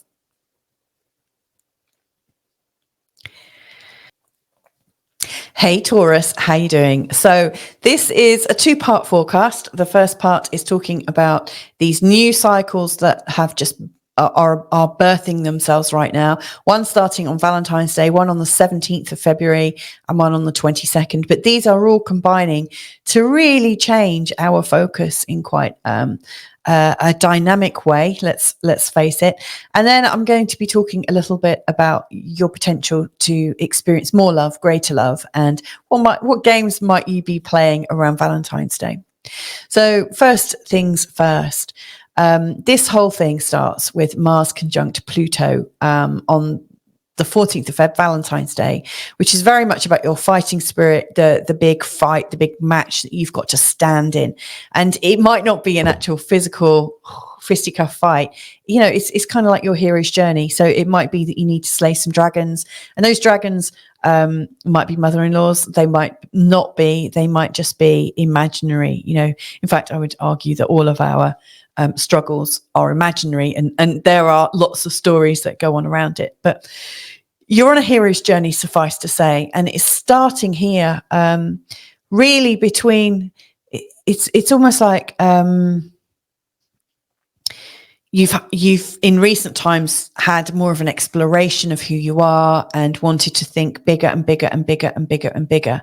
And it's great because it's opened your mind to so many new possibilities. And now your hero's journey, given that you've got Taurus ascendant, is very much attracted to money and security. Like your big challenge here is, how can I live this big? How can I truly do it? How can I truly live this big and by my values, but also have security? And it's a huge message because, you know, the message that we see around is that the people at the top, they've got there and they've got all the money, but they might not have done it through a big vision. They might not have done it ethically. They might not have done it, you know, from a well thought out place. They might have done it from a very selfish attitude. And so one of your big sort of hero's journeys right now is this, okay, how am I going to bring to life my big vision? And that is going to take an inordinate amount of courage on your part. First of all, to accept, it's like to say, yeah, challenge on. I'm going to go for that. A lot of people would say, no, it's impossible, but it's not impossible.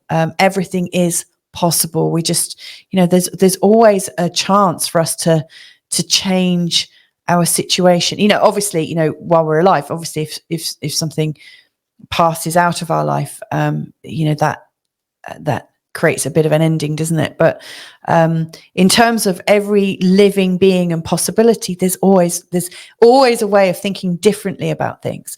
And so my invitation to you, Taurus ascendant, is that whatever is big and has grown up in your mind and it's inspired you and it's opened your heart, really opened your heart, this is the time to take action. And this is a new cycle. It's a 2-year cycle, so you don't have to do it all in one day. And you will be challenged at when, you know, Mars and Pluto are square, and when they're opposite, you know, in opposition, there's 3 of them, and then, you know, another square. You will be challenged, but you will come back to the same place 2 years later with a much broader, deeper, and more knowledgeable experience. So it leaves you changed. The next part of the cycles that are starting is the Venus conjunct Pluto. Now, this is more about transforming love and resolving power struggles. So again, you know, on this journey, you have squares, you have oppositions, another square, and you come back. You do have trines along the way as well, which are also very helpful.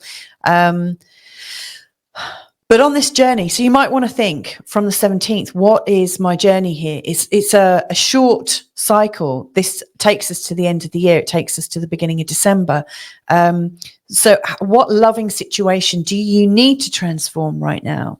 You know, where there's a power struggle, where there's a lack of understanding. And so you might ask yourself, okay, well, how is my big vision? How is my living big and living more expanded? How is that affected my relationships with my partner and with my family, or with my parents or with my friends? You might want to see the impact of living with a greater context for yourself. So you may have found that, you know, you've wanted greater things and the people around you have kind of looked at you as if to say, who are you to want something bigger? Or, you know, it's these closing statements, you know, where people are trying to neatly package you back into the box that they knew you as. And so your invitation here is to not get offended by that, but to say, I see, this is hard. I've changed. And now we do need to accept that I've changed, you know, I've grown. A bit like, you know, before the egg hatches, you know, the being inside that egg is a particular shape and size. But once that chicken or duck or whoever it is, or snake, once we come out of that egg and we are bigger, we are grown, and, you know, we've taken what's inside us, you know, our unconsciousness and our privacy, like our private thoughts, and we've made these external, you know. So you've gone through this period of growth, and the people around you don't necessarily understand you. So this is about how you can step into a newer, stronger relationship, a newer way of relating, so that there aren't these power struggles of people saying, get back in that egg. I preferred you when you were in that shell. Really? Is that the truth? And then you find out if actually you are meant to be together still, because you might not be. And that also happens. And that does create power struggles and resentments. And yet it doesn't need to. You know, what would love do right now? Like love, truly, what do we want for our partners, even our ex-partners, as loving beings, even if they've done the most hideous things to you? If you're coming from a place of love, really, you want love and great things for everybody in your life. So what would love do right here, right now? This is that next journey. Finally, we've got Mars conjunct Venus, which is a cycle of creation, starting on the 22nd of February. And it when it comes back 2 years later, it's ending in the sign of Capricorn, which is kind of interesting. But anyway, it's a cycle of creation coming together where opposites attract, and it's enhancing intimacy. So here we're trying to create something and birth something that carries a greater status. It's lifting you up in the world. It's taking you outside of the comfort of where you once grew up, and it's really projecting you into a much more visible role in this position here. And so you might want to think, okay, well, how can I create that? And what opposites within me, i.e. the masculine, the feminine, or the yielding and thrusting energies, what energies within you are adding into this creation? So you might find you need to look at the schizophrenia of your decision. So you might want to do something, you might want to step forwards, and at the same time have an equal and opposite fear that's holding you back. And so it's time to marry these two together and find a new merging spot. So like if you think, I absolutely want to get this and I want to do this and this is my vision, I've got this fear, you might talk to both of these. And for those of you that do NLP and parts integration, you'll know why I'm using both my hands.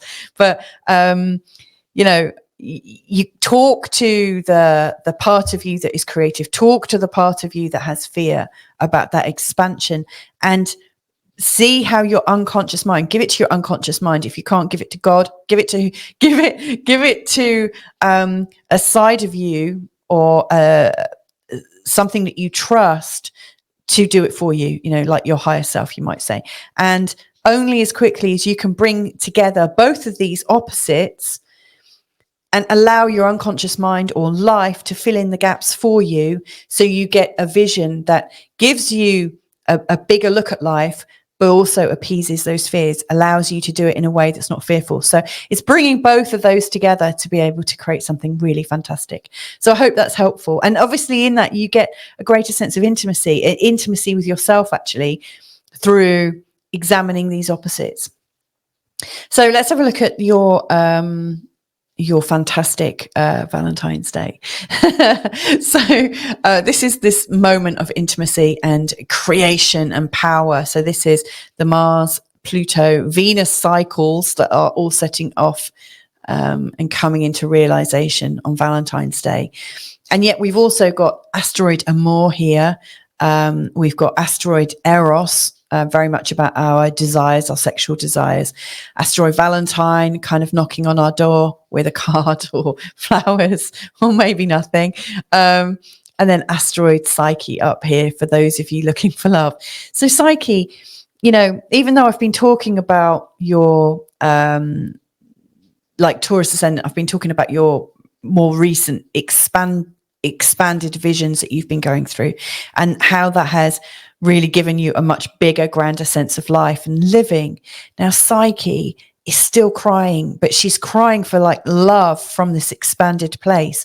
You know, for you right now, in terms of loving relationships, you are actually wanting a much more mystical, creative, far-reaching love. You're crying out for something much less mundane than we might find ourselves in. You're looking for that kind of love that is, you know, gonna challenge you and really get you to a whole new level of relating.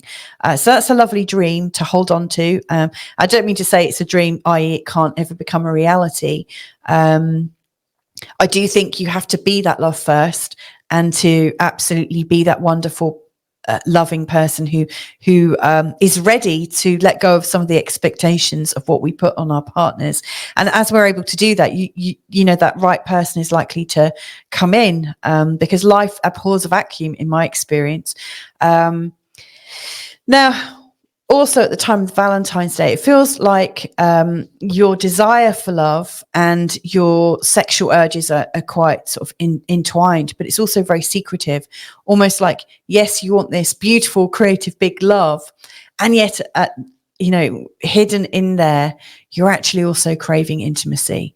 So if you think of like pure love and sensuality, sexuality, lovemaking, actually, what you've got is this urge to merge, and you're really kind of hiding it. You know, maybe you don't even know it completely yourself, but what I really get is this level of intimacy is really coming from a place of where you merge completely, where you feel like there's no separation between you.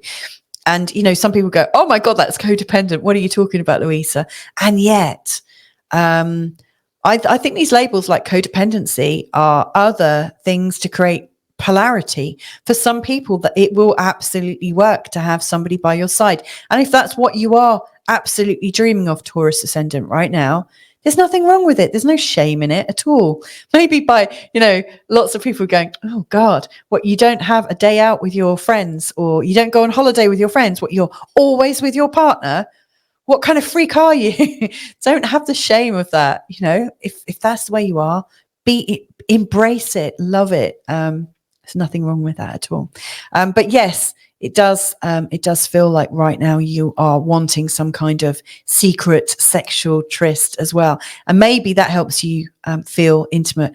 But with this Venus, Mars and Pluto conjunction up here, I would be very, very cautious in making your mind up about a very deep sexual intensity and that it is definitely true love, because right now this energy up here is creating a bit of a stalkery energy in the world. I think it'd be very, very easy for us to miscalculate the intensity of somebody else's passion for us. So take it easy, take time, don't hold back from it, but, you know, don't, also just watch for signs. You know, it's very easy to get wrapped up in it.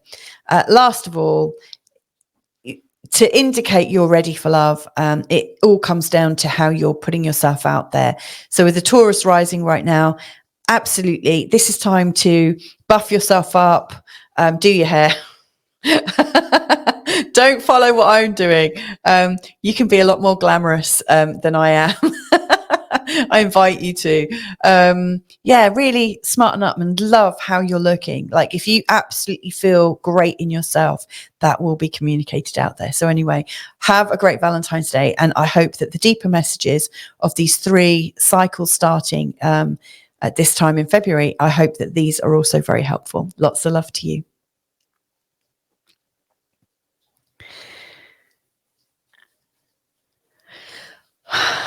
Okay, Gemini. So this is a 2-part forecast. I'm talking about the 3 cycles, the planetary cycles that are starting between the 14th, the 17th, and the 22nd of February.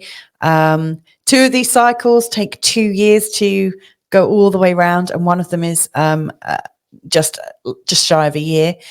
And then I'm also talking about the energy for Valentine's Day too. So let's dive right in now. So Gemini ascendant, we've got this Mars conjunct Pluto on Valentine's Day, and it starts off a whole new cycle of the Mars-Pluto story in your life. Now, Mars and Pluto is about where you need to take action, where you need to create deep change. It's your hero's journey. It's that thing that is going to inspire you for maybe decades to come. And obviously, every 2 years, you get a chance to start on this hero's journey to a much greater level. But this part of your journey, this part of your cycle, and of course, you know, I'm talking about this cycle like it's the only one, but it's a cycle that's playing out, and there's other cycles going on all around you. You know, it's like our life is just like a wheel within wheels within wheels. But this is just one part of that.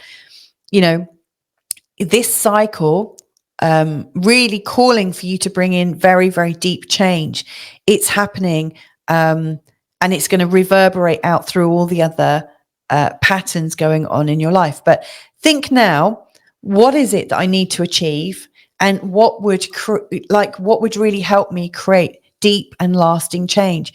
And your answer, I think, is first of all that you're coming out of the place and games of blame, shame, guilt, and anger. You're letting go of inner psychological urges and beliefs.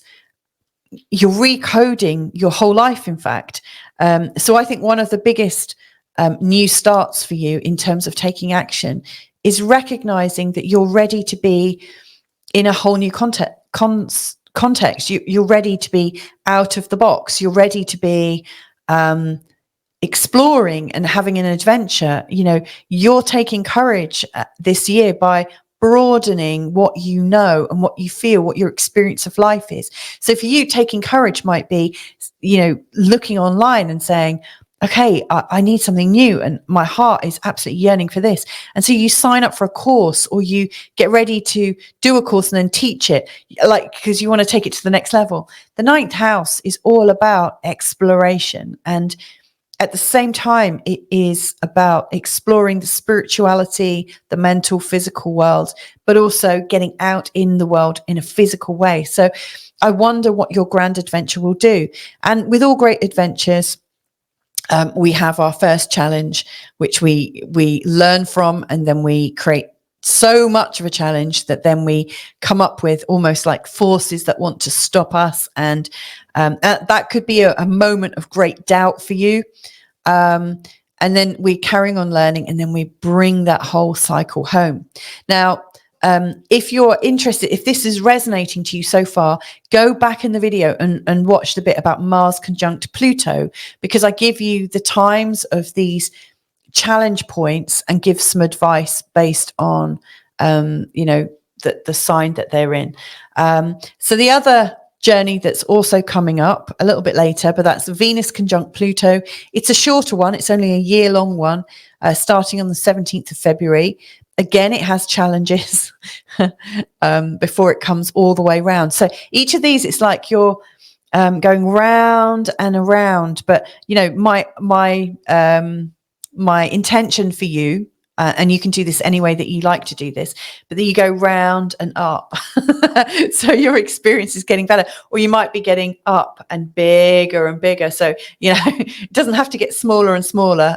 Your circles can get bigger and bigger and bigger.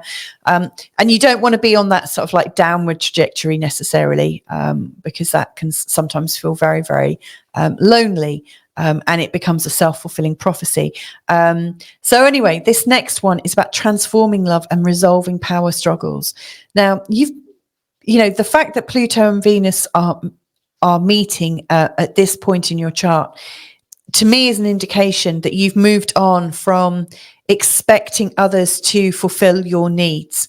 And this is the next part of your journey, as I see it, is that you're moving into loving relationships from a perspective of not needing someone to fulfill your needs, and also knowing you don't want you don't want to be fulfilling the needs for other people. And what this beautifully does is it illustrates that all those blame, shames, guilt, angers, and expectations that people have put on you, you've realized that they don't actually enhance love. They tend to kill it, or they squash it, they control it. And so this coming cycle is about how can you go deeper into love? How can you become more love? And how can you allow love to flourish and not try to control love? This is a huge, huge expression of this cycle. Now, in doing so, you may well find that people try to control you, because that's usually what happens is as you're ready for a new challenge, life says, oh, that's news. Okay, let's bring on some of that challenge for you. So don't be surprised if you are attracting very strong, definite people telling you what you should be doing and how you're failing by their expectations. And this is where the courage comes back in, because it's like, okay, is having the courage to stand in love and to say, I hear you. And actually what I get here is that this can't continue. Simple.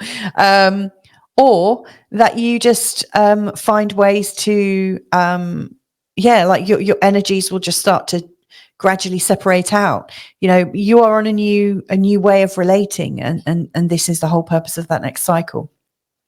Last of all, then, we've got Mars conjunct Venus, which is a 2-year cycle, starting in Aquarius and ending in Capricorn. This cycle of creation is slightly more interesting with its squares and its oppositions, because both Venus and Mars are moving much more in alignment than they are with Pluto, which is kind of staying here. Again, check out the Mars conjunct Venus, and also if the Venus conjunct Pluto rings a bell, that cycle, listen into that energy earlier on in the video. But Mars conjunct Venus, this is about what you're birthing through the opposites in your life. This is a really sort of creative point for you. So you might be noticing that there's something that you would like to do, and you might notice that there are people around you that want to do similar things, but you're coming at it from a whole new perspective. It's like, how can you bring those sides of you together? And obviously Mars conjunct Venus is also as well. It's also, boy meets girl kind of, narrative. But again, effectively, that's two things coming together to create a third thing. And that third thing could be a relationship, it could be a house, a baby, all sorts of different things. But really what I'm seeing here is you're wanting to create something that enhances an intimacy, but is also enhancing the experience that you have of the world. So how can you experience more of the world? How can you experience more of the journey and the adventure? By coming together with your equal and opposite. That's your challenge. And I think this is quite a good one to be birthing. So anyway, let's have a look at Valentine's Day for you and have a feel for what you might be learning and how you might be sharing your energy. So the only planets in this reading are Mars, Pluto, and Venus. All three of them are sexual planets. And like I said, they're activating this 9th house energy for you. They're really activating that sense of, I need something bigger, and I need to have a greater sense of freedom and a greater sense of being carefree in my life. Now, asteroid Psyche is, really showing you what your soul is crying out for in terms of intimacy. And she's still stuck in this psychological quagmire. She's still saying, I really do want this expanded love. And yet I also want somebody to do things for me. I want somebody who's going to listen to me. I want somebody that's going to really hear all the problems that I have. I really want almost like a psychological partner, that can help me heal. So, on Valentine's Day, as much as you're ready for a big adventure, you're also really wanting to go deeper, and that intimacy is really coming from that real sort of soul level sharing. So don't be surprised by that when it comes up. And again, talking about sharing, there's a much more sort of friendly energy for you this Valentine's Day, as Eros, which is about sexual urges, and Amor, like the desire for pure love. I mean, they are very, very close together in these charts, really showing that the more you're having fun, the more you're going out as friends rather than lovers, the more that sense of love is creating that sexual chemistry. So this is fun. I don't think you should necessarily go to a restaurant and sit somewhere, like go to a cinema where you can't talk. You want to be walking, along a riverside, where there's twinkling stars and things like that. So I see you actually having a sort of very friendly, talkative, expanded evening, or even a whole day. I don't think you need to be indicating that you're ready for love. I don't think you need to be indicating anything to anyone. I think if you can feel the love that you are in your heart, everyone else will just feel that. So there you go, Gemini. Have a great day. And hopefully those 3 cycles that I mentioned earlier will be very useful to you. Hey there. So we're on to Cancer ascendant now. Hey there. How you doing? So Cancers, we've got this 2-part forecast this time. This first part is about these 3 big cycles that are starting. One is the Pluto-Mars cycle that starts on the 14th of February, on Valentine's Day, and it lasts 2 years. We've then got a Venus conjunct Pluto. So Venus-Pluto cycle that starts on the 17th of February and lasts just shy of the year. And then we've also got Mars-Venus cycle starting on the 22nd, and that's another 2-year cycle. So there's these 3 cycles starting within a week, all highlighting this area of your chart. So that's what I'm going to deep dive into. Now, they're all 3 sexual planets, Mars, Venus, and Pluto. So yes, that can really transform your relationship. But I'm also thinking about it from the terms of how it's changing your life. Now, after this, I'm also going to be giving you a little fun and lighthearted look at Valentine's Day, if that's what you choose to celebrate. So stay tuned for that as well. So anyway, Mars-Pluto. The Mars-Pluto cycle is visceral, it's strong, it's fighting, it's really helping us own our journey and to really kind of, I always think of like these gladiator movies where they're saying Sparta, it's that kind of like hero's journey that comes up. It's that fighting spirit. And so I'm wondering, Cancer ascendant, where in your life right now do you feel like you're having to live this big fight? Where are you feeling like the fight is taking place? Because this is a place where you need to pull up your big girl pants and kind of like zip away any fears and stand strong for who you are and what you're living for right now. So this is a very interesting thing. Now, this isn't just a one-off cycle. Like, this happens every 2 years, and each time you come around, you set off on a new, with a new feeling, a new problem, a new something to resolve and work on. And, and along the way, you'll get your first challenge where you grow so big or so fast, and then you kind of hit an edge, and then you get slightly redirected on your journey. And then later on, there are another 3 challenges with these oppositions, where it may even be a time when you feel like giving up altogether. But I advise you don't, because this cycle continues and then it comes back round again. So you've gone through many of these cycles already in your life, and this is the start of a new one. Now, the place where this is hitting in your chart is very much associated with being okay with what's going on in the whole birth, life, and death process. It's interesting that you've got these 3 cycles starting up, highlighting this area of your chart. So I would urge you to think, okay, what is it in life right now that I'm afraid? I say afraid because Pluto's involved in 2 of these, and Pluto shows us where we've got fears, where I'm afraid of changing, where I'm afraid of transforming, because the 8th house is all about birth, life, and death, and all of those bits that come in between, and the recycling and the resurrecting. It's very much another cycle.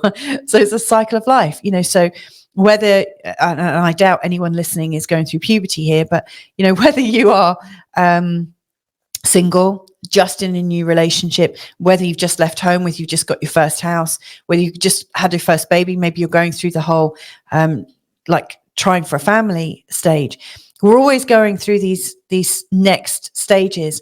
And what happens here with this kind of Pluto energy is we can get caught in fears of the change, because whilst we might want the change, we also at the same time realize that it's going to like change who we see ourselves as. So it's big, and it's likely to also change the power of your relationship. So, you know, if you've gone from dating to moving in together, or from renting to buying, you know, each of these stages and new steps changes the way you relate to each other. It just does. And so it's coming to terms with that and stepping into this change, not fearing it anymore, but taking a step to make those changes is important. So I see that you are coming to a part in your life where it's time to make new decisions, like really big new decisions.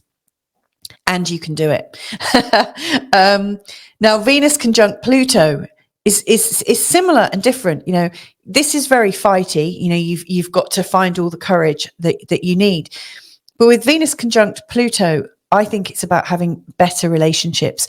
So, you know, first of all, you may well find that you, if you're single, that you might find somebody new who is a lot more psychological, that is a lot more in your process, that is a lot more wanting to understand the intricacies of who you are. So you may well find yourself in one of these relationships that suddenly feels very close, like there's not much space for you to be kind of private.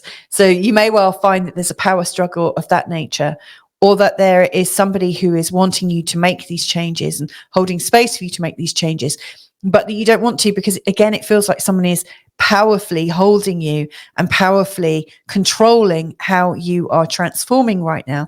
And of course, you know, you've got Cancer rising, so you're ruled by the moon, and the moon is continuously changing and needs to continuously change. You know, you don't want the energy of somebody else holding that power to do what you do naturally anyway. Given time, you would naturally be getting bigger in the process, getting more emotional in the process, and then releasing a load of that emotion, getting bigger in that process and then releasing that. So it's not for somebody else to come in necessarily and control how you do things. And they might have some valid comments that you get too emotional, or that you know, you might get too possessive. But again, it's still your journey, and it's still for you to take that step. So it's interesting transforming love. And of course, you've had Pluto going through the 7th for such a long time. And, you know, you'd have had to redefine your relationships to quite a great degree during that time. And yet now it's gone into sign of Aquarius. You might be thinking, oh, okay, no more transformation. Oh, that's nice and easy. But actually, it goes even deeper now. But you've had the experience of already clearing some of that change. So this is a very, very big time for you. Huge. But this is as I said, it's just a year long, or it's not even a year. It starts in mid-February and it ends early December. So it is shorter than a year, but it is there to transform the idea of how you're relating to people. So it might be that you now realize that you want to go deeper. You might not want to go as deep, but there is a very significant shift in the way that you're relating with people. And then the third cycle, which I think is interesting, is the Mars-Venus cycle. And this is about creation. And this is a 2-year cycle. And, you know, it would be interesting to work through all your other creative cycles and what you've achieved during those. But where this is occurring here, it's creating the idea of something that you're creating together. Now, it's like 1 + 1 = 2, boy meets girl equals baby. Obviously, there are other narratives challenging that assumption now. But it could just be that you've got one project in your life and another one, and you're starting to merge them. But there are these facets coming together to be integrated. And that's the word that really comes up, seeing that this is all taking place in the 8th house. As far as I can see, this is an energetic of integration. So maybe you have a fear of something, and maybe you also have an excitement about something. It's about integrating those, bringing those together, or having a fear and then loving yourself more and loving yourself through the fear. It's like integrating all these different sides of you. So you may well find that you are actually on this journey right now of updating your inner psychology. With all 3 of these cycles starting in this area, it would appear to be so.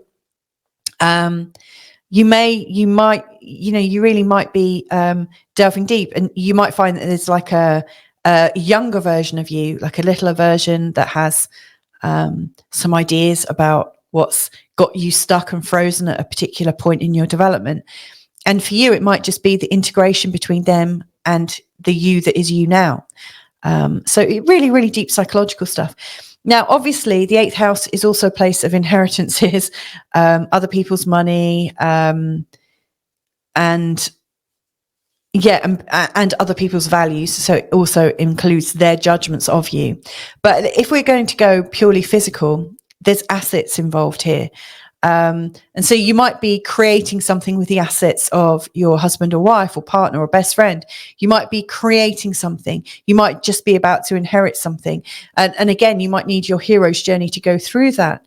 Of course, death and dying comes up here a lot as well, as does secrets. So you might like have a secret that you can't reveal, but you decide to go on the journey of exploring how you share that. You might find out a secret. You know, somebody might be going through the death process. So this is a very, very intense house.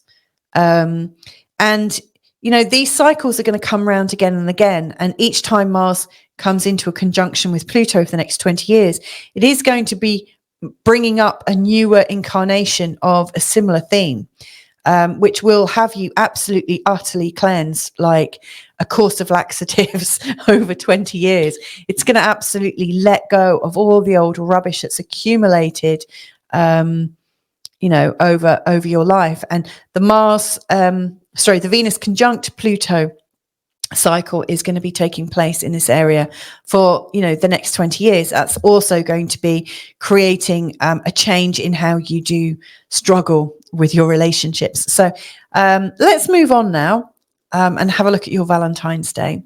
So here's the focal point. This is Mars, Pluto, and Venus, which I've spoken about already quite a bit. But Psyche here, she is our soul's cry for intimacy and love. And she is still really wanting to find that true love, you know, in the 7th house. She's wanting that true love where you feel respected, where there might be old-fashioned values. She's crying out for that kind of love. And of course, there's the realization that maybe that love doesn't really exist, or maybe it's a set of expectations that have been put on you since birth. So it's kind of hard, like you're already changing and yet you're still yearning for this here. In terms of how you're celebrating the day, Eros, to do with sexual urges and feeling like revved up, feeling horny, and then asteroid Amor, you know, our desire for pure love, are so close together. And actually Chiron's just nearby as well. So to me, it feels like there is this almost healing need to be physical and also emotional. One of the dangers here is that we could mistake a physical connection for true love, because, you know, we've been hurt and we might have this healing release. This energy here with Mars, Venus, and Pluto is so intense that, you know, we really could be fooled into thinking that what we're going through right now is the love. It is the best thing. You know, it really is. This time it's the time. And it's not to say it's not, but it's important just to check in with yourself and absolutely give it time. You know, don't doubt it necessarily, but just give it time to develop. Observe it. You know, every time it develops, every time it gets stronger and stronger, you can celebrate that. But I think it's important just to try to find a sense of perspective as that goes through.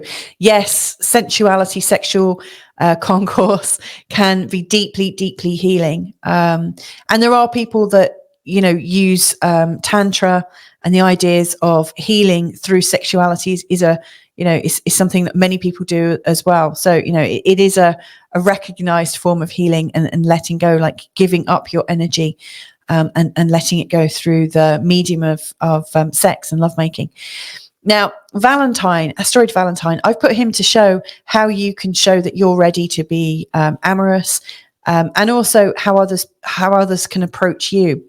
So I'm really seeing these invitations coming in through a friendly invitation. So if you're single and wanting to, find somebody, then this really might be how it happens. So anyway, maybe you've just got a friend that is actually the love of your life that you haven't yet realized. Who knows? The mystery continues. But anyway, Cancer, have a great day and speak to you next time. Bye for now. Okay, so Leo, how are you doing? So Leo ascendant, we are looking right now at these new cycles that are all birthing from the 14th of February, it's Valentine's Day, the 17th of February and the 22nd of February. So within just over a week, we have got Mars conjunct Pluto, we've got Venus conjunct Pluto and Mars conjunct Venus, all in the sign of Aquarius. It's these two for the first time in the sign of Aquarius for over 250 years. It's big. There is this new scene is being set in your life. So let's explore that, shall we? So first of all, we've got the Mars conjunct Pluto cycle starting here, in the area of your 7th house. And like all good cycles and journeys, you will make these discoveries along the way where there's a bit of tension and you think, oh my goodness, this is going to have to change. I don't think I can do this journey. And you carry on, you've made some changes. And then you come up against the Mars-Pluto energy in opposition, and it absolutely, you could actually say, okay, that's the end. I can't actually progress on this journey right now. It just feels too difficult.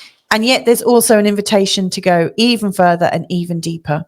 And as with all good journeys, we go right the way around. We come back to the beginning, and then we upgrade the journey. We go around for a second time. So this isn't a new energy. This is the same old Mars-Pluto energy, only this time it's in Aquarius and it's going to be there for the next 20 years. Now, this journey is about how you are coming in to take control of your life. It's how you are taking action, how you're creating deep change for yourself. So you might want to think, okay, how am I creating deep and lasting change for myself through the medium of my relationships? Because this is the thing that's highlighted here. So, I wonder what's going on in your life right now that is absolutely signaling to you that the way you do relationships really needs some tweaking. And actually, it's going to take some courage to do that. At the same time, we've got Venus in a conjunction with Pluto. Now, during that time, we feel really, really strongly attracted. It absolutely is transforming love. We have these very, very strong urges. It's very to death do us part, and it can get psychopathic if it gets out of balance. During this time with these Venus conjunct Pluto cycles, there's this very strong power struggle implication, that within the loving relationship, there is control, and with that control comes a power struggle. And so it's really important to work out where you're feeling controlled by your lover or within your relationships, and actually whether you're trying to put controls on them. It's especially true because this is in the 7th house as well. So, Venus goes into overdrive here. So you may well have to think very, very strongly about the roles and responsibilities that each of you as partners carry within your union. And you might also want to work out how many expectations are you happy to have put on you by your spouse. You might realize that right now you're crying out for a much more freedom, and that the power struggle that's keeping you locked away, safe, out of harm's way, it's time to end that. So I see it as a negotiation. Now, if you're lucky, you'll be able to have these negotiations really peacefully. And I guess a lot of that depends on where your spouse's ascendant is and what they're going through in terms of their intimate power struggles. However, if you can find yourself in some form of conversation where you can find out with curiosity what the other person is going through and what their perception is, without implying that there is a right or wrong way. It's almost like, how can you have one of these deep and meaningful relationship conversations without having an underlying agenda? The moment your partner senses the underlying agenda, that conversation's over. So how can you get yourself into the clearest space possible so that your partner really feels like you're exploring possibilities rather than trying to set a new series of controls down. And similarly, you may well feel like that with your partner, that they are trying to put these big conversations onto you with a pre-agreed, a predetermined agenda. And if you feel like that, it would be interesting to see how you can communicate that back without creating a big, a big argument. So you might be able to say, look, it feels like this conversation is starting with an agenda. Can we reset this? I'm really happy to talk about this from all different aspects. And it feels like for you, in having this conversation, you have a series of expectations for me that I may not be able to meet. And so I'm feeling uncomfortable with this. So it's a really sort of like clear conversation that you could be having.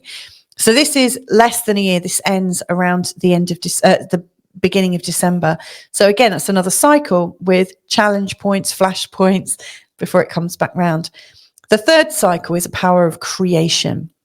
It's a cycle of creation. It's coming together. It's Mars and Venus coming together. It's boy meets girl, or girl, boy, and all the other genders in between.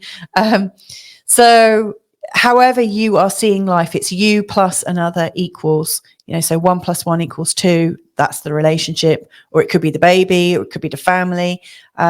When one thing comes into a reaction with another thing, there's always something created. Isn't that wonderful? And only this time it's you plus other things in your life. So what are you creating right now? What inner chemistry, what life chemistry, what romance chemistry are you creating right now with this happening in your 7th house? Now, whatever is going on, it's bringing together the ideas of opposites. It's like a magnetic attraction. And so you might choose, you may even find that your attractions right now are for people or situations that are completely opposite to who you are. And so this next 2-year cycle for you is like saying, whoa, I didn't see that coming. That's interesting. I wonder how I've attracted something so different to who I really am. And the next part is, how can you integrate those two together? So I'm really curious as to what you're creating this time, Leo Ascendant.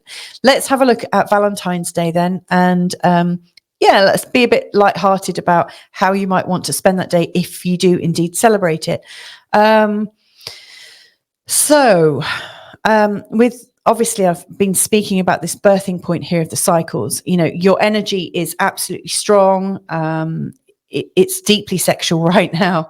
And there is this sort of feeling of the necessity of somebody in your life, to share it with. It feels good.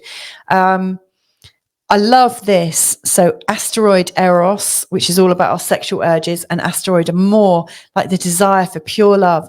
This 9th house, it's the open air, it's space, it's being outside, it's being on an adventure. So I think the first thing to acknowledge is that maybe you need to go outside with your lady love, or your, whoever it is that you absolutely adore, and go for one of these sort of al fresco and maybe a bit frisky setups. To me, it feels like the more you are outdoors, the more you're feeling the sun on your face, or the wind through your hair, the more the natural eroticism of the situation can come up. So maybe for you, it's more important to meet during the day, to have a lunch break together, to go for a walk through the park, or take your partner by the hand and go walking along the nearest beach. Being outside and seeing these great big vistas is absolutely arousing. Now, I also think it's important to have an element of status there. So asteroid Valentine in your 10th house is really implying that you might also go somewhere really nice, somewhere that feels very special, and feels like a real special occasion. Whatever's going on, you do have a deeper soul's cry for somebody to come into your life who absolutely is going to help you put your life right, that you're going to concentrate on living a great life together. So I think these things take time, and a natural setting and then a beautiful celebration could be just what you need to open up that conversation. So anyway, have a great Valentine's Day. And also, I hope these bigger cycles in life are going really well for you.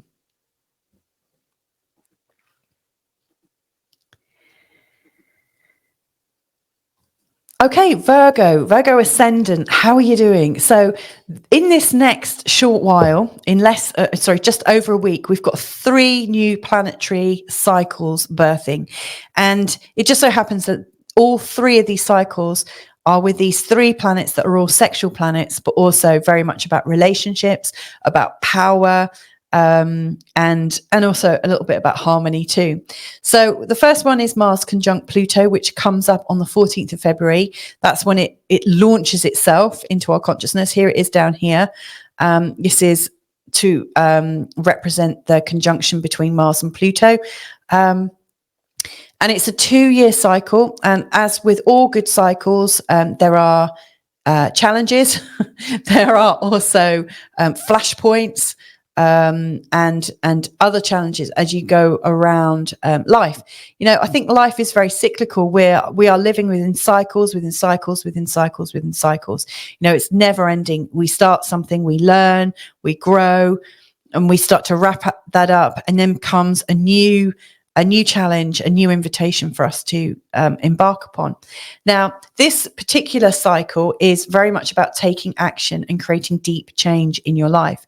It really is encouraging you to go deeper than you've gone in a long, long time, and to also know when to let go of things, and to have the courage to do that.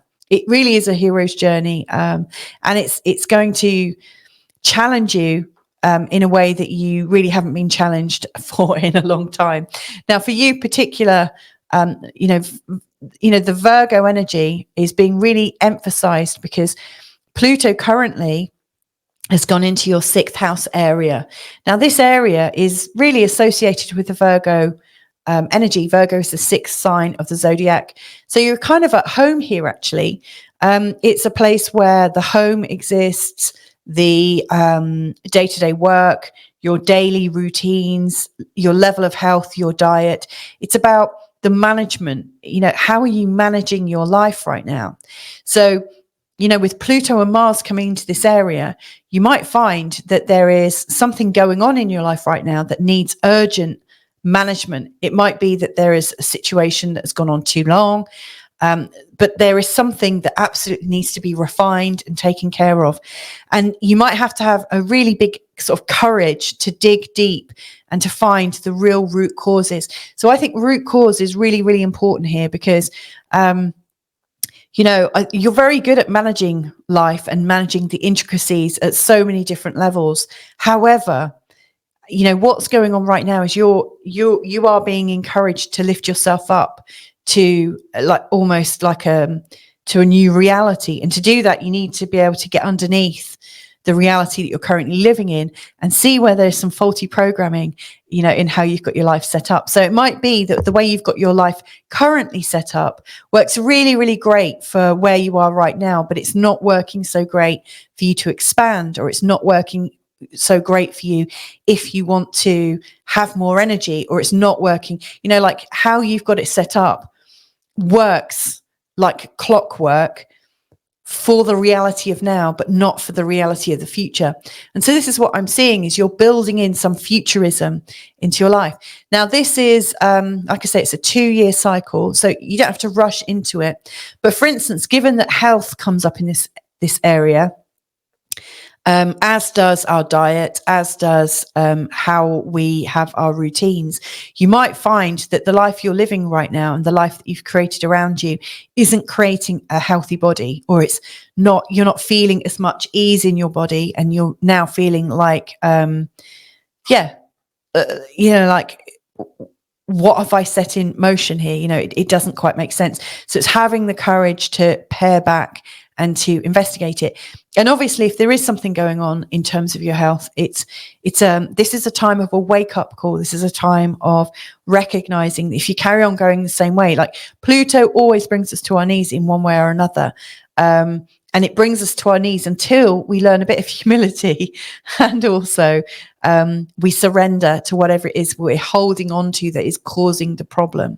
So you might find that the root issue of what you need to address is something that you're not wanting to let go of. So that could be a good clue. Anyway, there's also this cycle, which is the Venus-Pluto cycle, starting on the 17th. So it starts here, goes all the way around, and it will end up back here. Now, Venus-Pluto has been described as stalker energy. It's where we love something so much we almost want to eat it. We want to control it completely, and so it really shows where we're transforming our love and our very focused attention, because it is needed. Like, we need to transform it right now. Wherever love is in our life and how we're managing our love, there is power struggles. So, you may well find that how you've fitted your life works really well for you, but it doesn't create space for a love interest, or it doesn't create space for the next level in your loving adventure together. So again, the power struggles come out because of a resistance to change. And so I really think in terms of, if you're in a loving relationship and you've also got problems because of the way your life is set up, it is time to engage with your partner to get even closer to it. If you're trying to run your life without a partner and you are also wanting a partner, then again, that's going to lead to some very deep inquiry.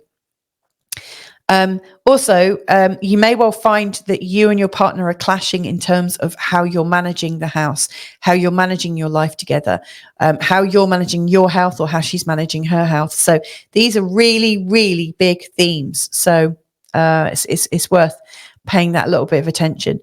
Now, the final one is Mars conjunct Venus, which is a very fruitful cycle. It's very much about creation. It's what are you creating? How are you coming together? How are you right now taking the energy of one person and the energy of another person? How are they integrating? So this is meant to enhance intimacy. This is meant to us. It's meant to make us, join in a more perfect union. And now this could also relate to having babies.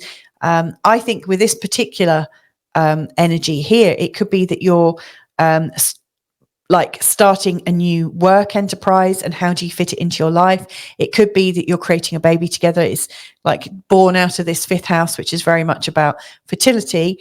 But also you might be thinking that you want to cohabit. You might be moving like one person into your life and your realm and fitting it all together. Suffice to say, whatever you're creating right now that is affecting how you are living, how you're feeling in your body, and how your whole life ticks together, it's going to take some tweaking. These 3 cycles are creating a massive change in the whole entirety of your life and how you are now running it. So I hope that's helpful for you. To me, it feels like there are necessary adjustments and necessary concessions that might be going on between you both right now. And that is absolutely okay. Life is about us having our own ways of doing things. But of course, when we are cohabiting together, how can you do that comfortably without imposing your misery onto somebody else? So yeah, a lot to think about there, Virgo ascendant. I hope that's helpful. Now, onto the second part of this. Let's have a look at what Valentine's Day holds for you. So we've got this very intense Mars, Pluto and Venus conjunction here, which is absolutely stirring things up about how you're living your life with or without your partner, and how you can progress there. But in terms of the day itself, there are some very deep sexual urges and also a very clear need to relate through sexuality. Now, the 8th house is a place of sex and it is also a place of secrets. So you might find that your intensity and the emotion on that day is really ramped up if you're doing something, if you're running away together, if you're eloping, if you're sneaking off for a quickie, if you're planning something that nobody else knows about, then it feels so much more special and is absolutely opening the doors to all levels of intimacy. Add in the fact that there's an element of nature, there's an element of going out, there's an element of there's an element of kind of being rash. There's an element of doing something completely different and out of your normal routine. That's really, really ramping that up. The last thing is, whatever you do on this day, it's also important to listen to the cry of Psyche. So, she's your soul's cry for love and intimacy right now. And at some level, it feels like it's time to create more space for a third party. Now, I'm not necessarily, you might be polyamorous and there's nothing wrong with that. But by a third party, is it an animal like a dog or a cat, a baby? Is it that you need to have a project together, a hobby that feels so good?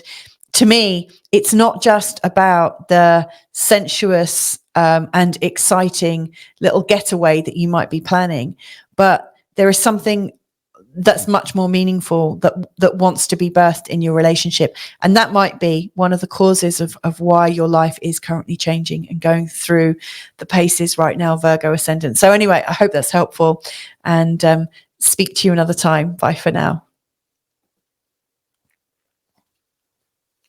Hey, Libra ascendant, how you doing? So this is quite an important message, I think, for you guys, because there's lots going on, and it's really this energy is all about partnership. It's all about love. It's all about how we can harmonize. So this is an important time.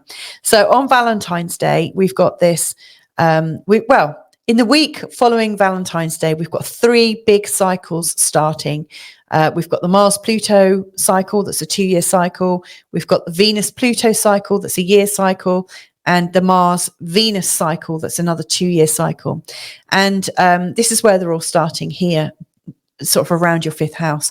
So as you can see, like your whole life is made up of cycles within cycles within cycles. Some of those, like, going back 10, 20 years, there are really long cycles that you're living in, but these are some up-to-date ones. They're coming in, to light up your life in a new way and for you to have a learning experience. Now, all 3 of these planets, Mars, Pluto, and Venus, are known as sexual planets as well. So this is interesting that they are highlighting the 5th house, which has been known to be, a house that has sensuousness, sexuality, flirtatiousness, the start of a relationship, birthing a baby, birthing like the idea of pets and hobbies and interests. It is a place of utter creativity. It's where creativity lives. And I also think the 5th house, which is very much a Leo energy, is also the seat of joy. Are you having enough joy in your life? And if you're not, why not? So I think these 3 cycles are indicating that you're on a journey of deep joy. Now, in the second part, I am also going to look at Valentine's. But for now, let's just explore how you can go deeper into joy over these next couple of years. So first of all, I will say that this cycle here. Oh, by the way, if you're interested in any of these cycles, I talk about them a lot more in the earlier part of this show. So for instance, you can go to Mars-Pluto, Venus-Pluto, Mars-Venus, and it will give you the dates of when these cycles are hitting their squares and their oppositions and when they get a little bit difficult. But anyway, the Mars-Pluto cycle is about you having courage to take really deep action and to really make a difference. And you might need to have a lot of fighting spirit to be able to get this done. It might feel very intense. It might feel like you don't have what it takes to be able to do what you need to do to be able to birth and create what it is that you want to create. But stick with me. This is a 2-year cycle where you get to absolutely prove to yourself that you can do it. So, this isn't the first time you've had a Mars conjunct Pluto cycle. You've probably lived through many. And if you were to trace back the Mars Pluto cycles and the dates and think back what you were doing, you'll probably realize that you've gone through these times where you've had to dig deeper than you've had to dig ever before. Now, this current one, is encouraging you to birth something in your life. And again, that might be having the courage to step into a relationship. It might be the courage to make love and really make love, like really let go. All of those different things. It's quite an exciting house to have all this start, I have to say. these points here, and again, if you go to the different sections in this video, you'll find out when these challenge points come up so you can manage your journey a bit easier. Now, the Venus conjunct Pluto cycle, so Venus, Pluto, this is kind of psycho energy, like a stalker energy. It's where you are absolutely focused and attentive and like lovingly attentive, like really, you are the object of my attention. And you get some very, very strong crushes with this energy, in particular in the 5th house, because the 5th house is about sex and it's about the start of relationships. It's about intimacy right at the start. So it absolutely fits that a crush, you know, like where you have secret desires on someone, that coming up, that is absolutely strong in this energy. But the challenge here, and this is just it's less than a year. This ends early December. The challenge here is to be okay with the fact that you have no power over somebody. And in the 5th house, because we're moving to create something and we're wanting to create quite quickly. I think it's a house where things happen quite quickly. Ultimately, you know, creation can happen in a moment, can't it? Like, when does the sperm and egg meet? That's when that creation starts. Well, not everyone believes that, but you know, like there are moments where something is born. When something's been born, it can't be unborn, and it can happen in an instant. It's fleeting. So you might want to consider why you might put pressure on people that come into your life sexually or flirtatiously, or to have some kind of hobby with you. You might want to consider where your levels of expectations come from. So for instance, you know, like if you're creating something and then somebody is coming into your world and wanting to share in that, you might have a whole heap of things that they've got to do, like hoops that they've got to jump through, or you might find that they're doing that to you. And that's like not fun. This house is meant to be fun.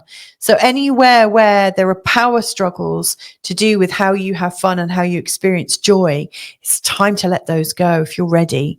And this is the invitation to you. And like I say, you can find out these challenge points by going back to the Venus Pluto section earlier in this video. The 3rd cycle that's starting for you is the Mars conjunct Venus, which is, again, this is a cycle of creation. I mean, this is perfect. Like, this is the perfect conjunction to happen in this place. It just feels really, really good. So you are coming together. I mean, this bodes well for anyone that wants to find a sexual partner to have fun with, and to go on wild adventures with. So you've got the energy of one, the energy of another, and they come together, they fuse. There might be a bit of friction because they're equal and opposite. They're like magnetically attracted. They can't keep their hands off each other, and all sort of hell breaks loose in the pursuit of joy. So, and good for you if you're in that stage. Yeah, don't let it go. No, actually, no, that's me putting expectations on you. But anyway, this is a place of absolute pure joy and creation. Use this energy as you want. It's a 2-year window. Obviously, when it comes back, it's actually starting in the sign of Capricorn. So it's important for you to think, okay, what do I want to create right now that might lead to a home, or might lead me back into the home, or might lead me into greater levels of security? That could be a good way of looking at it. So anyway, those are the 3 cycles, Libra ascendant. Let's now have a look at Valentine's Day if you celebrate it. So in terms of Valentine's fun, here's where it's at for you. So there's this big energy here with Mars, Pluto and Venus in a conjunction, really indicating that right now we are absolutely on heat. Or you guys are with your Libra ascendant. It feels like you're up for it. It's like you are on a low level of alert. You know, you're ready to go high alert at any moment. It's like you're wearing your lucky pants, getting ready for, to jump right in. I mean, this is absolutely an energy of horniness. It's an energy of, it's like your blood is all kind of like boiling, and not boiling because that sounds hot and scorchy, but you're running a temperature, put it that way. You're running on hot right now. You are revved up and ready to go. And with asteroid Eros, which is also, this is about sexual urges and our urge to chase our mate. and asteroid Amor, which is absolutely really wanting pure love.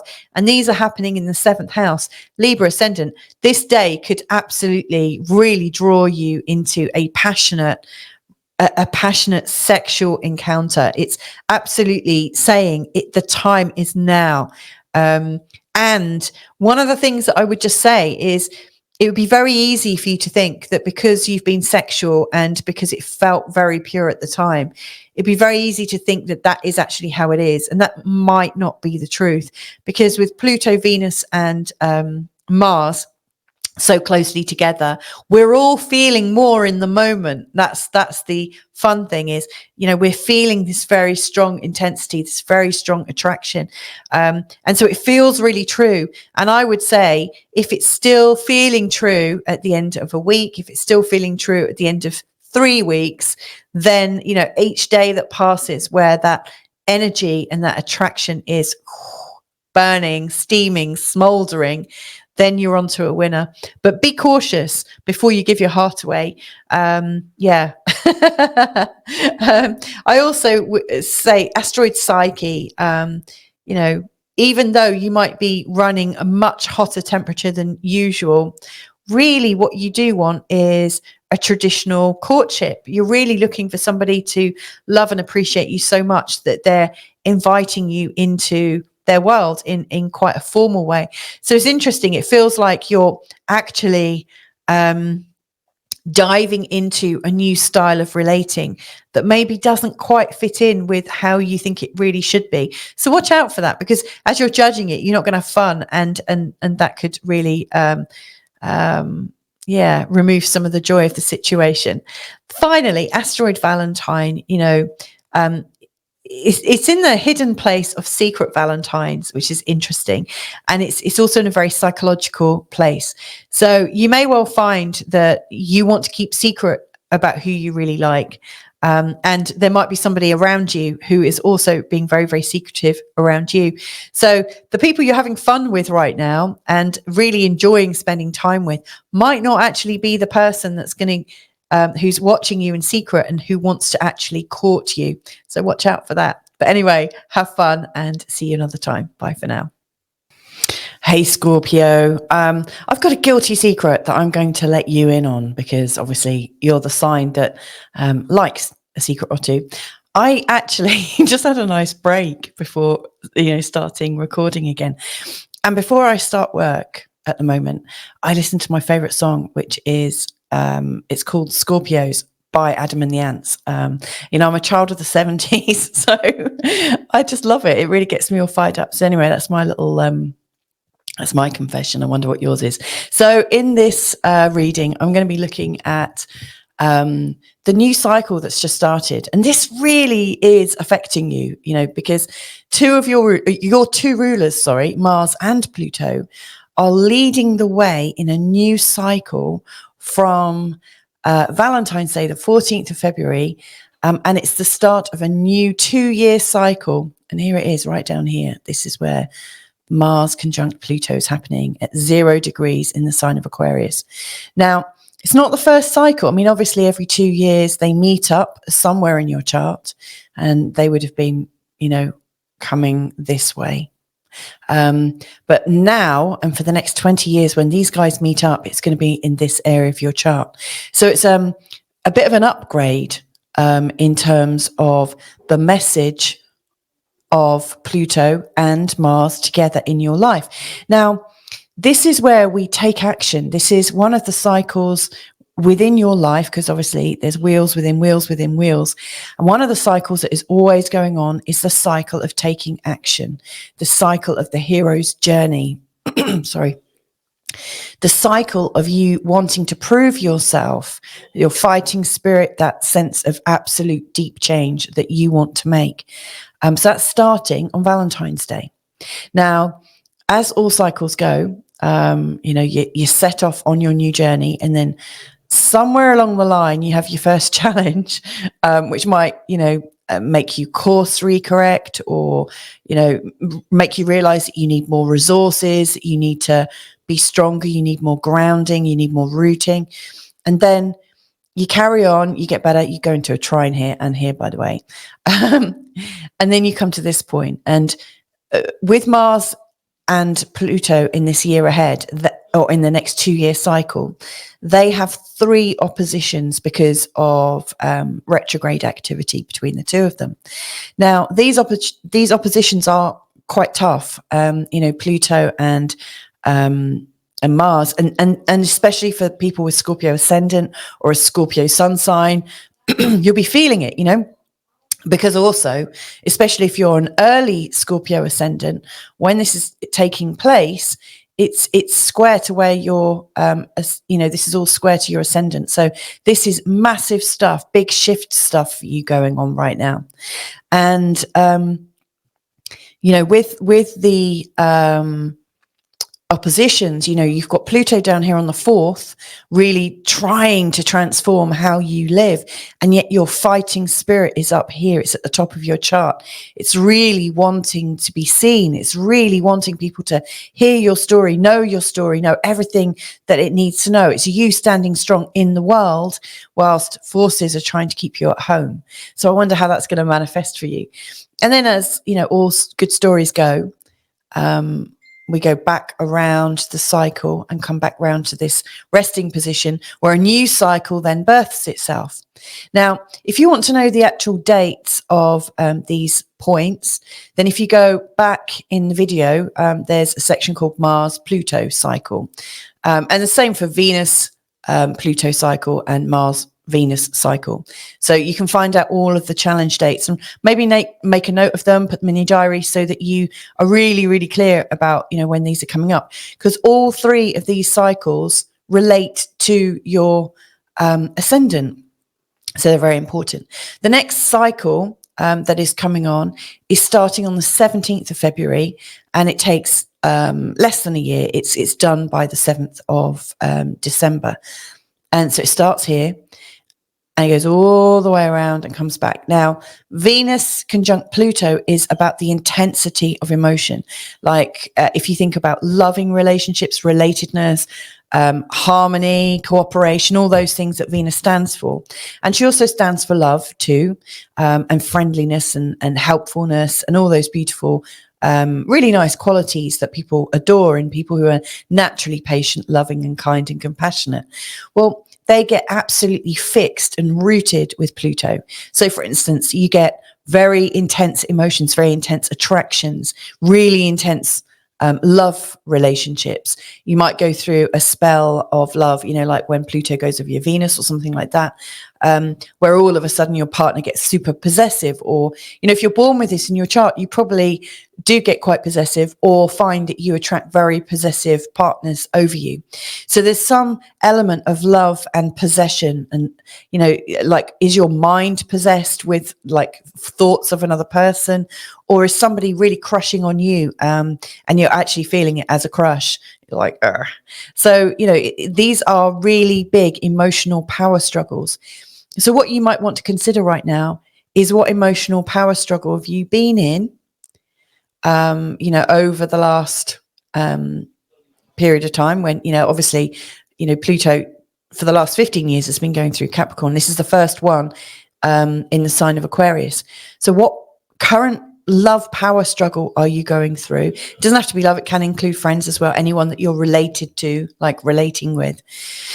But you've got another chance to practice and perfect your feelings and reactions in terms of creating a love relationship. So it could get deeper. You can transform your love, and that your love then serves you and feeds you. It feels magnificent. So this is just really big. Whatever you're setting out on, these points here, so these squares, like the first square, Venus is here and Pluto's here. That's in the area of your relationships. So your first challenge on this power struggle journey is, something is going on your relationships. You're seeming really free and easy and attractive, and people are noticing you, and yet there is a powerful force trying to keep you at home. or it feels like you cannot leave home. So it's interesting. And then at the top, again, very much like this one, you know, Venus is right at the top of your chart and you're feeling absolutely expressive and really happy and creative and absolutely loving the world. And the world is loving you at this point as well. And so, you know, there's so much of that. And is there someone back at home trying to pull you back in? Or do you feel like you've got responsibilities that you can't leave your home? And then obviously it comes back round. Now, this is very powerful, this bit, because here Venus is again, you know, she crosses over your ascendant. You're getting more attractive again and more noticeable, and people are reacting. And then she comes back round. So yeah, it's a big cycle. Now, the last one, this is another 2-year one, and it's involving Mars and Venus. So again, one of your ruling planets is involved. And again, it can be a love cycle, because obviously Mars and Venus, boy meets girl, or however you see that. But it's the idea of 1 + 1 = 2, or 1 + 1 could actually create something else, you know, that the sum total of your parts is actually much greater than the separate total of who you are. So this is a cycle of creation. It's the idea of coming together. It's fruitful, and it enhances intimacy because you're like magnetically attracted, and you're opposites as well. So it's like opposites completely magnetically attracting. And so having this at home could be very, very useful, you know, in terms of your actual love relationships, because, you know, if you're living with your spouse and you felt a little bit estranged, you know, you could be coming into a much more fruitful time together, which is actually quite reassuring to hear, isn't it? You know, that love is starting to come back into your life. You're starting to feel that warmth and that joy of being together, that sense of union that's unbreakable. So that's fantastic. And you may well be creating something together. So you might be asking, what am I creating? Am I creating something together with my partner about houses? Am I creating something with, you know, someone else about houses or within houses?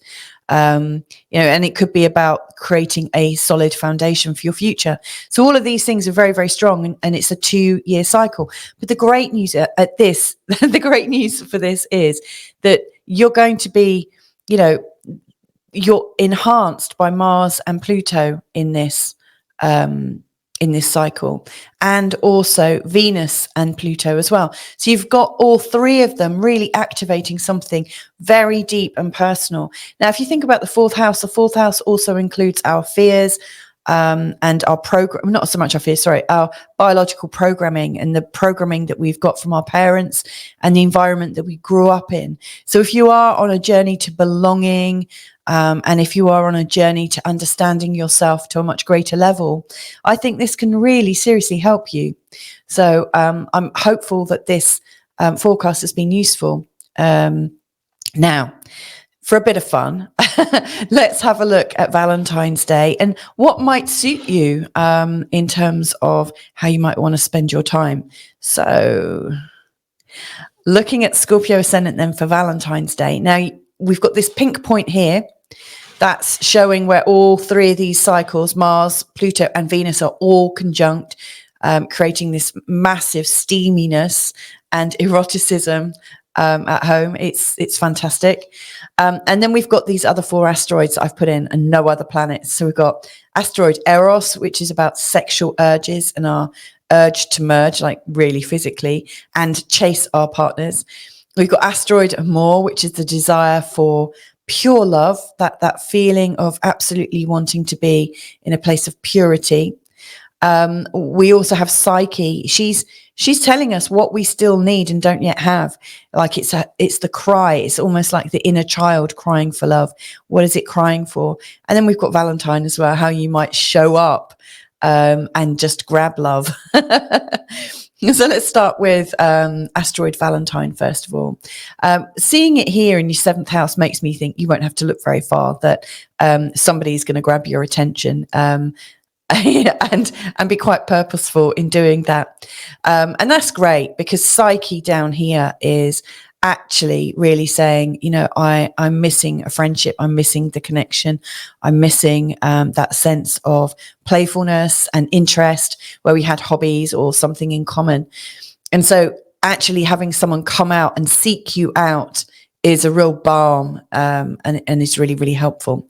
In terms of how you might want to spend your day, I would actually say it's good to clear space in your busy diary, given that it's showing up in your 6th house.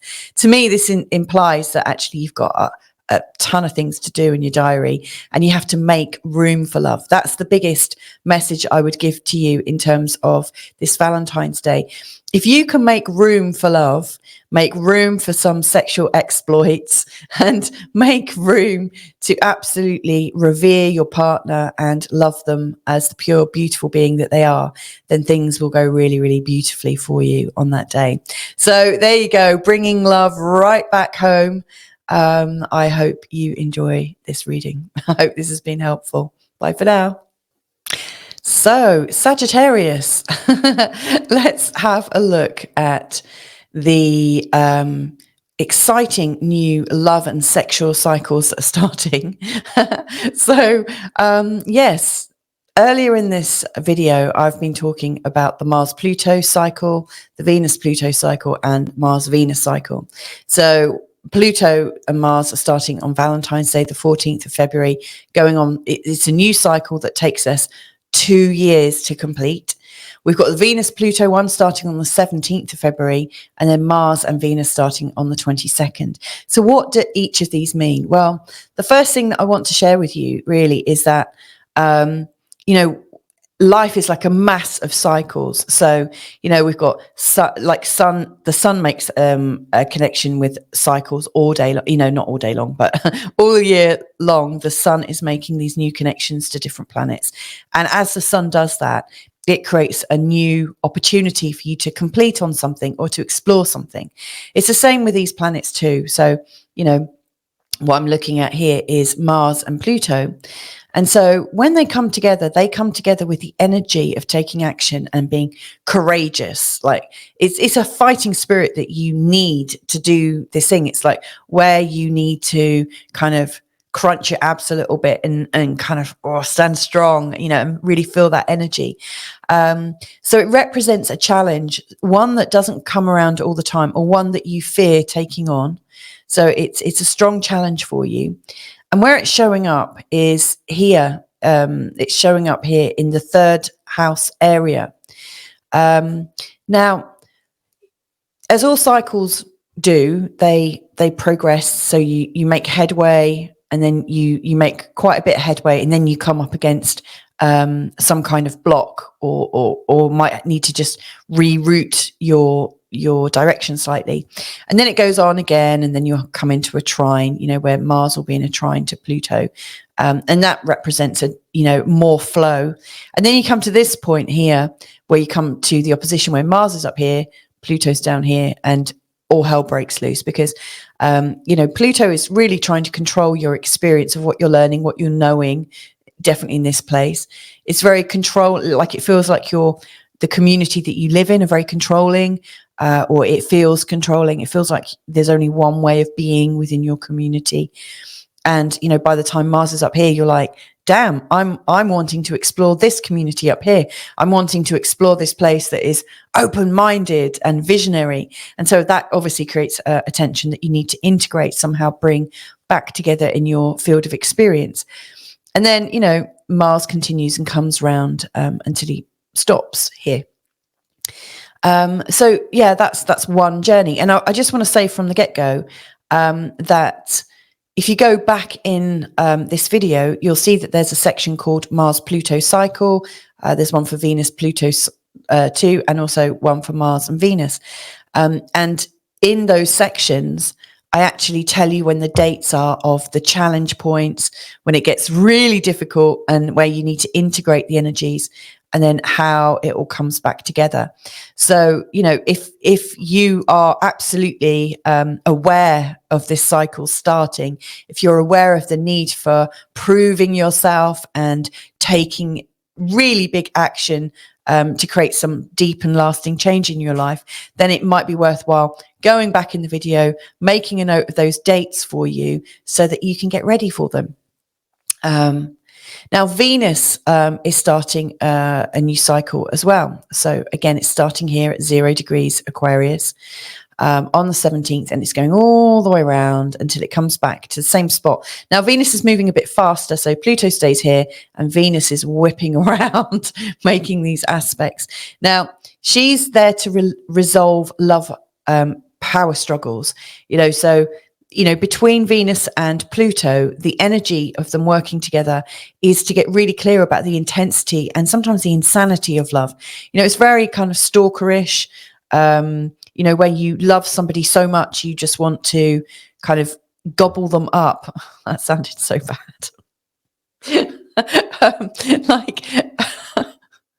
And maybe it has a different connotation. I can't believe I said that.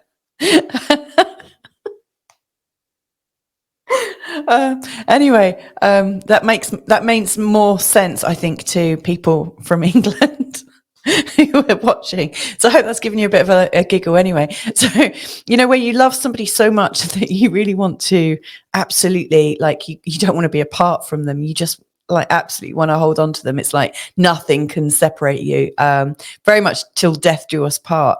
It's a very, very strong energy, very Glenn Close energy, from that movie back when. I can't remember what it's called now, but this intensity of love gives us an opportunity to transform the experience that we have within our relationships. So this one is here in your 3rd house, and so this could relate to your experience of the community again, and the experience of friendships, the experience of what you know, the experience of your sociability, like how you get out and about and how you make your world just right, how you belong to your community and stuff. So you might be learning that there are really big power struggles going on, and how you work out your place. It might be that somebody is impressing upon you a bit too much, or it might be that you're trying to be too forceful with other people. But suffice to say, there's a power struggle. And if this is related to your actual love relationship, then you might be, both of you needing a little bit more space and experience, taking your relationship into the local community a bit more, not being so home-based, being a lot more out and about and sociable together. And that might create power struggles where one partner wants it more than the other. So, this is a very intense struggle.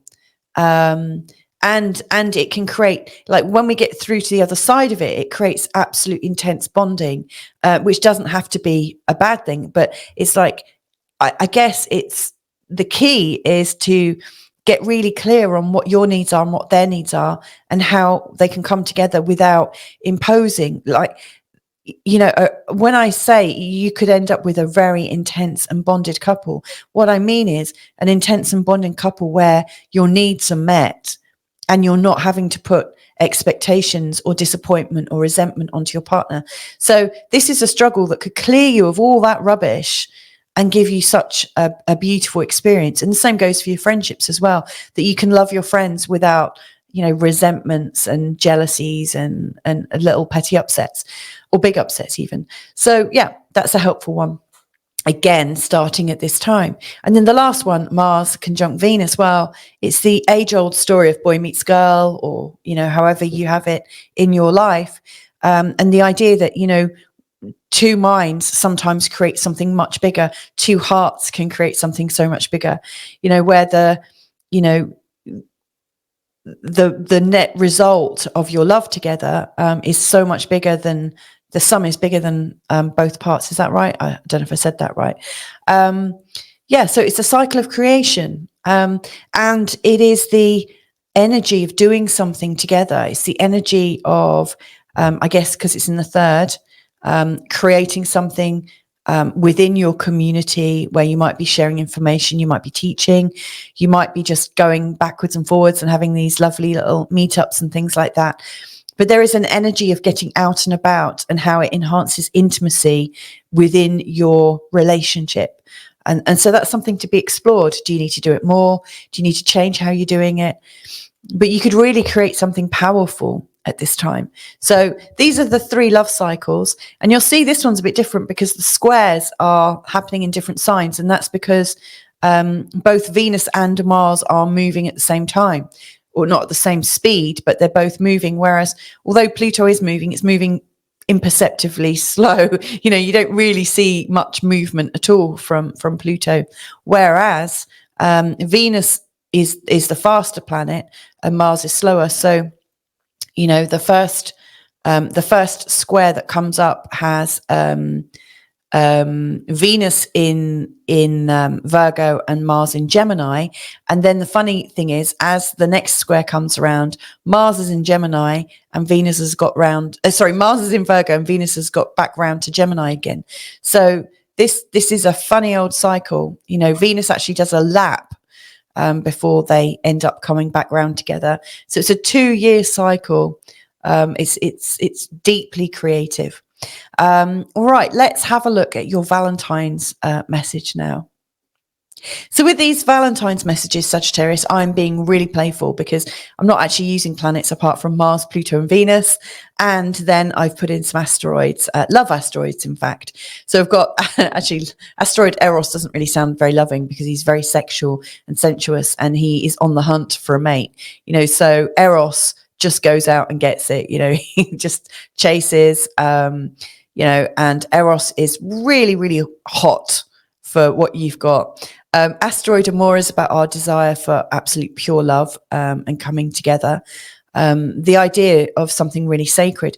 And so the two of them coming together in the 5th house for you, which is all about romance and sensuality and sexual pleasure, is really great. You two can have, you and your partner or partners can have a really great time enjoying yourself and also feeling very loved. It's almost like just the act of being sexual, like giving sexual pleasure to your partner feels like a deep act of loving, which is really nice. And that absolutely matches the message of Mars conjunct Pluto conjunct Venus, which is very, very strong.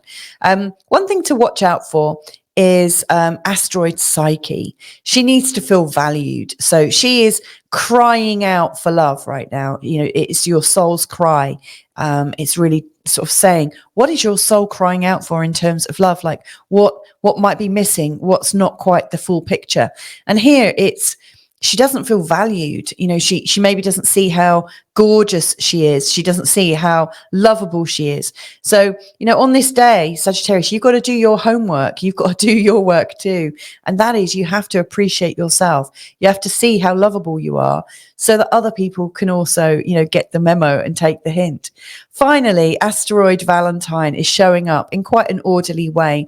He's trying to show up in a way that is easily managed in the household. So you might need to put a little bit of thought into how you celebrate this, if indeed you do celebrate. It's important just to realize that love making and feeling a sense of belonging can just take place at any time. But on this day, it almost feels like you've got to plan it in. But anyway, enjoy the energies of Valentine's Day and connect with you again real soon. Bye for now. So Capricorn, this is a really exciting time for you guys with Capricorn ascendant. So we have got this set of 3 different cycles starting within just over a week of each other. And the first one, the one that's leading, is Mars conjunct Pluto.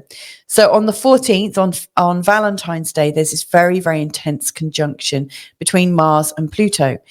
And it sets off a whole new Mars-Pluto cycle where Pluto stays here because he moves so damn slow. And Mars, slowly but surely, goes all the way around and comes back. So, your life is full of cycles. There's always cycles going on. There are other planetary cycles that you're already living in and working on. But this cycle brings up the hero's journey. This cycle is bringing up your need to take action. It's also taking up this kind of like this need for you to fight and really dig deep to be able to make it to the next step, make it to the next level. It's like a really deep core challenge. And for somebody like you that has no fear of longevity, has no fear of climbing a mountain, even if it looks really steep, this is actually the kind of cycle that you're likely to really enjoy. So yeah, here it is. And it's in your second house. So the second house is about values. It's also about the money you're earning. And also, in fact, all the resources that you've got to hand. So, you know, it really feels to me like right now you are at the start of a very strong cycle of improving your finance, improving your options, maybe saving lots of money for the future, maybe creating enough wealth to be able to do something. I don't know, maybe you're learning to use your resources in a whole new way that actually is quite scary. I mean, you might be about to go off grid or something, which again, I shouldn't say scary. I mean, lots of things can go wrong when you do that, but also there's a massive payoff in knowing that you've got all your resources covered. But Pluto and Mars are about survival. And so it's interesting that survival and resources come up in this place. So you might be very much, you might be very aware of the need for resources for survival reasons, and what you might need to do to get that done. Now, each of these cycles, that's the Venus conjunct Pluto one, and this is the Venus conjunct Mars one. Each of these cycles I've spoken about in much greater depth earlier on in the video. So, you know, go to Mars Pluto cycle if you want to learn about the dates of it. Because as you'll see here, there's these little blips along the cycle, and these are the squares and oppositions. I didn't put in the trines or the sextiles because that would just, you know, that would just make this a really, really long forecast. But suffice to say, I'm showing you how you could chart this in your own chart. But anyway, for instance, with this proving yourself, this big hero's journey, you know, somewhere along the line, I've got it written down when actually, the 11th of June is when the first square happens. And that is because Mars has got here and Pluto's still here. So there's a square energy between the two. And so whatever you're working on is absolutely calling out for a lot more resource, is calling out for a lot more creativity. And it could even stop you from doing it. You might have to course adjust. You know, it's one of these tipping points, turning points, you know, where you think, oh, right, okay, I've got to go back to the drawing board a little bit. And then this one here, or should I say three, there are three oppositions because at the time within this cycle, in this particular cycle of Mars and Pluto, both Mars and Pluto are going, because of their retrogrades and then going direct, it's causing three separate oppositions, and those oppositions are taking place in November, January, and then in April of 2025. So, I mean, this whole opposition period is really intense, you know, because it's going from November to April. So, you know, this is a time when it almost feels like whatever it is you're building could absolutely fall apart at the seams. But that's not to say it will, but it's a time when you absolutely need to bring back the lessons of what you're learning and try to integrate them and see how you can work with them. I mean, at this time, you are going to be sort of pulled because it's almost like other people's investments become more important.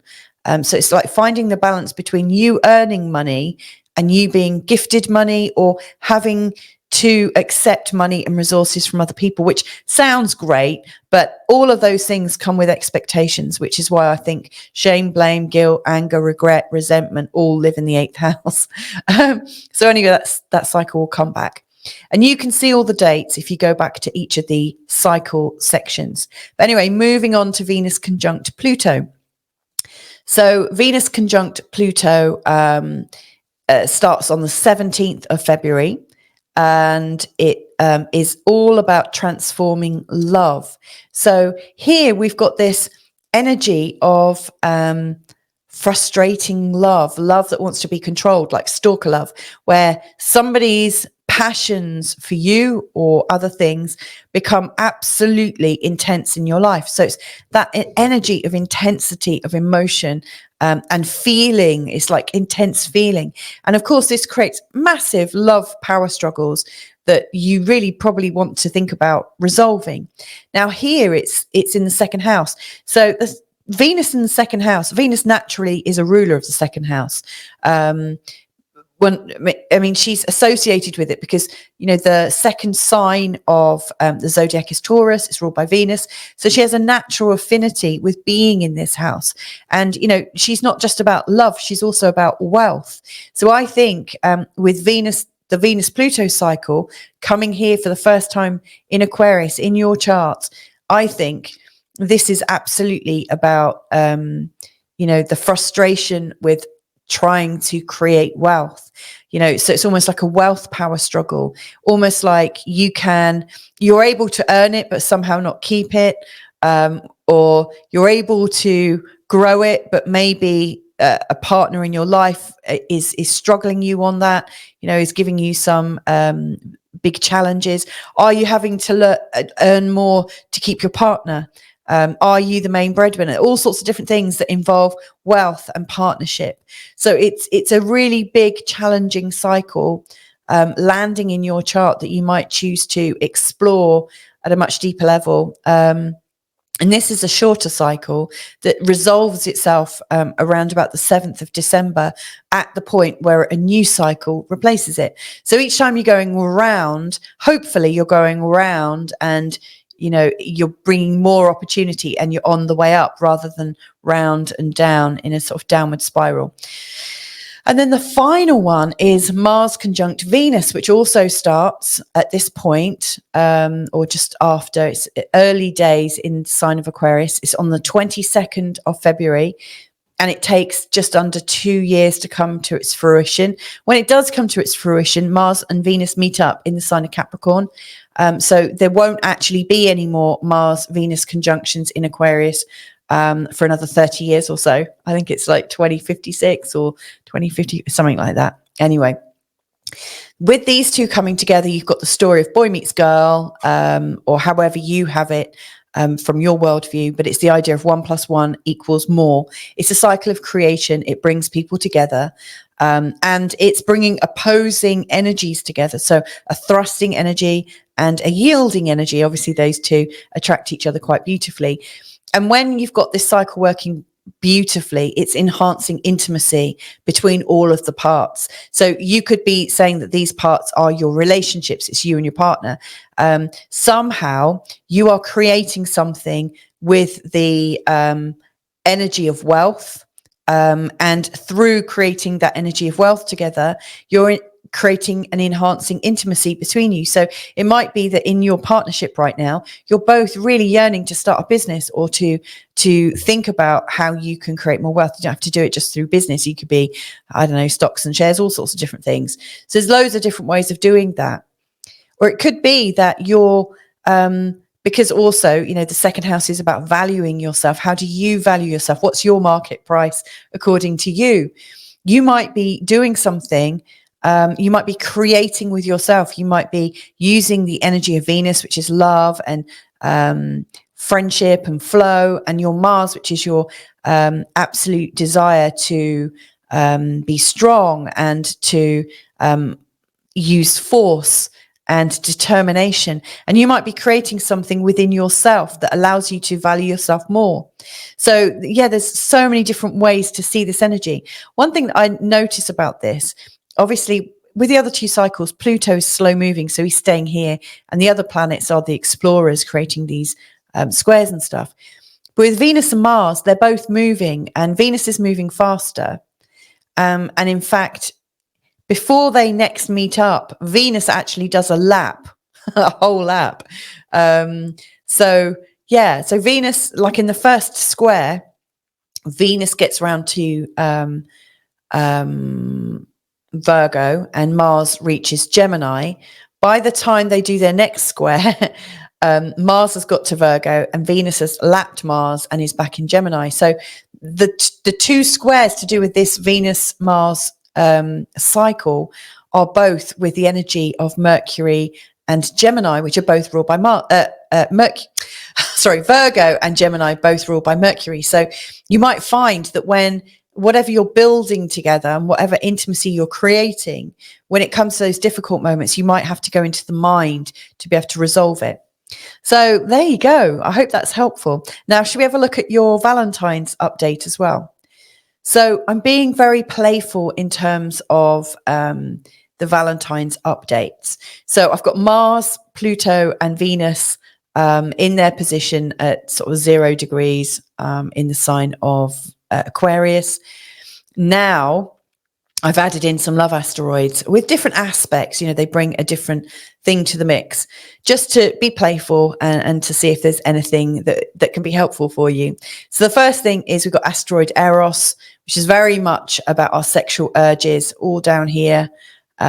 He's raring to go. He's really wanting to make love. And he's he's not far away from asteroid Amor, also in the 4th house. So immediately as I'm looking at this for you, Capricorn ascendant, I'm thinking anything that keeps you and your partner at home so that you can enjoy the feeling of your love and also obviously make love. To me, it feels like it's really important for you to make a beautiful sacred space where you can enjoy each other's bodies and enjoy each other's beings. So it feels very natural, very low key, a very sort of Capricorn thing.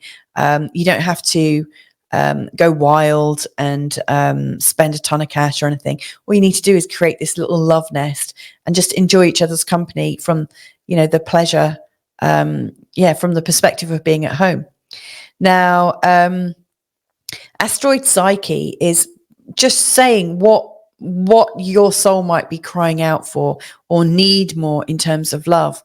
And it's interesting, Psyche in the 1st house, it's very much about your identity. So I think in terms of making Valentine's Day feel great for you, you might consider, you might be wanting to feel more love actually in your physical body. So it could be that the sensuality, the sexual side of things is more important, but it might also be that you need to love your body better. You might need to feel greater levels of love in who you are so that your partner, you're leading your partner to love your body better, you know. And it's also, I think, about recognizing, you know, your identity, like recognizing, this is me as a distinct person and I love myself. I feel okay.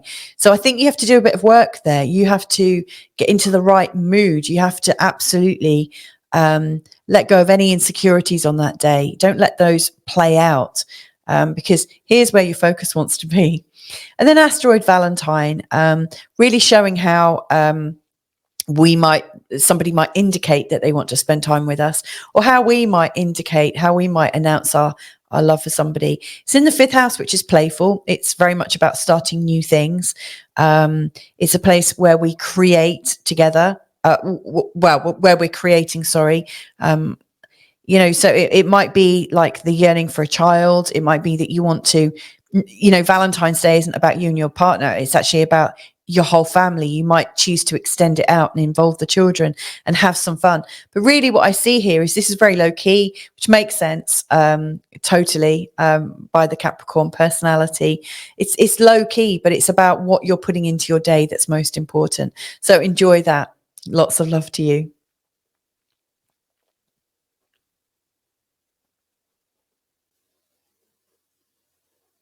And so we're on to Aquarius. So Aquarius, this is a forecast of 2 parts. The first part of it is looking at the new 3 cycles that have just started that I think are absolutely of vital importance to you. And then the second part is to have a light-hearted look at Valentine's Day. I mean, it's very playful. I'm just using asteroids in this one. Anyway, we've got 3 new cycles starting in your sign from the 14th right the way through to the 22nd of February.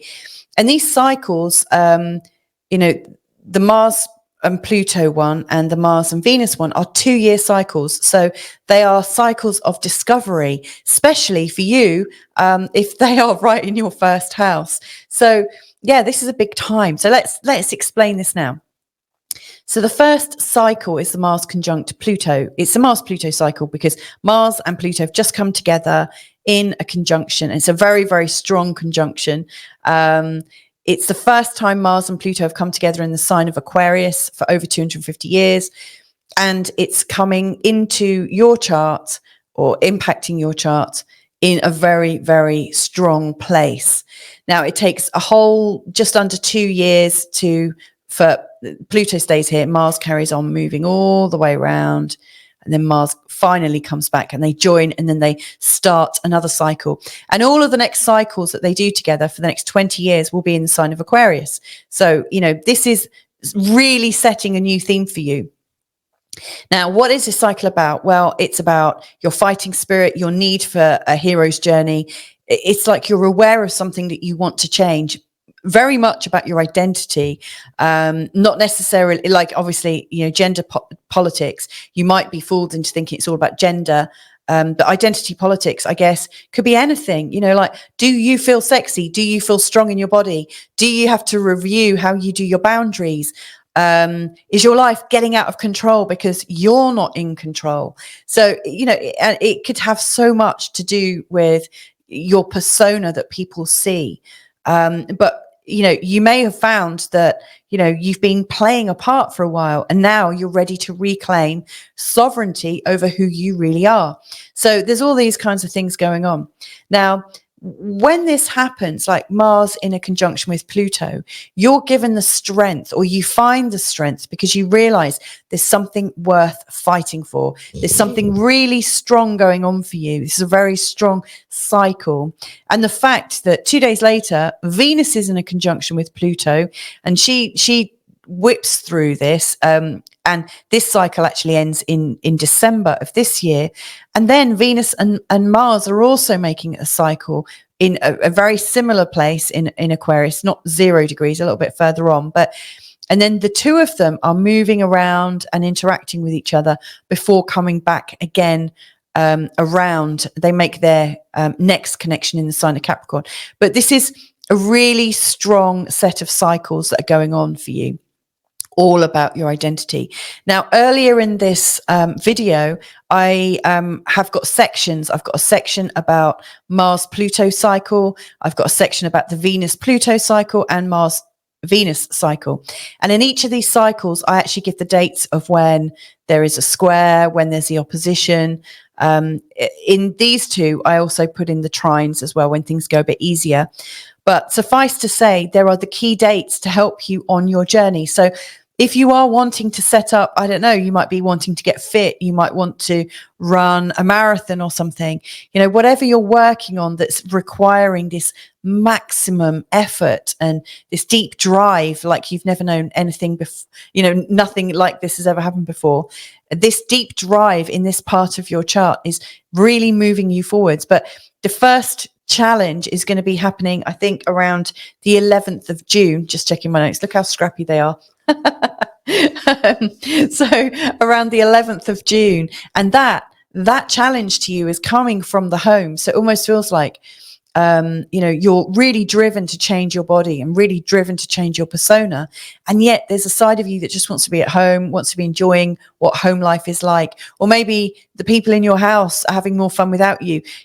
There's that feeling of split. There's that feeling of I can't quite make this work. And then really strongly there is, and this is really going to be showing up, we've got these oppositions between Pluto and Mars, which will really put you through your paces. Now, this is all about you, and over here is all about them, like everyone else. So you might find that with these oppositions that there is some form of conflict between you and your partner.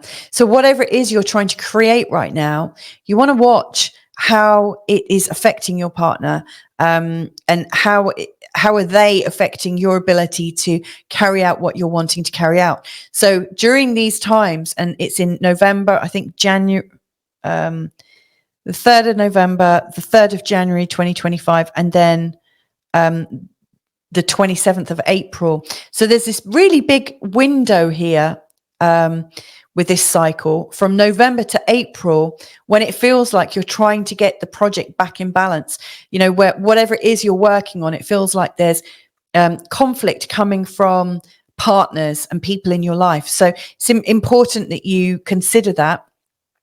But as all cycles and stories go, these stories do end up resolving. They do start to come back together.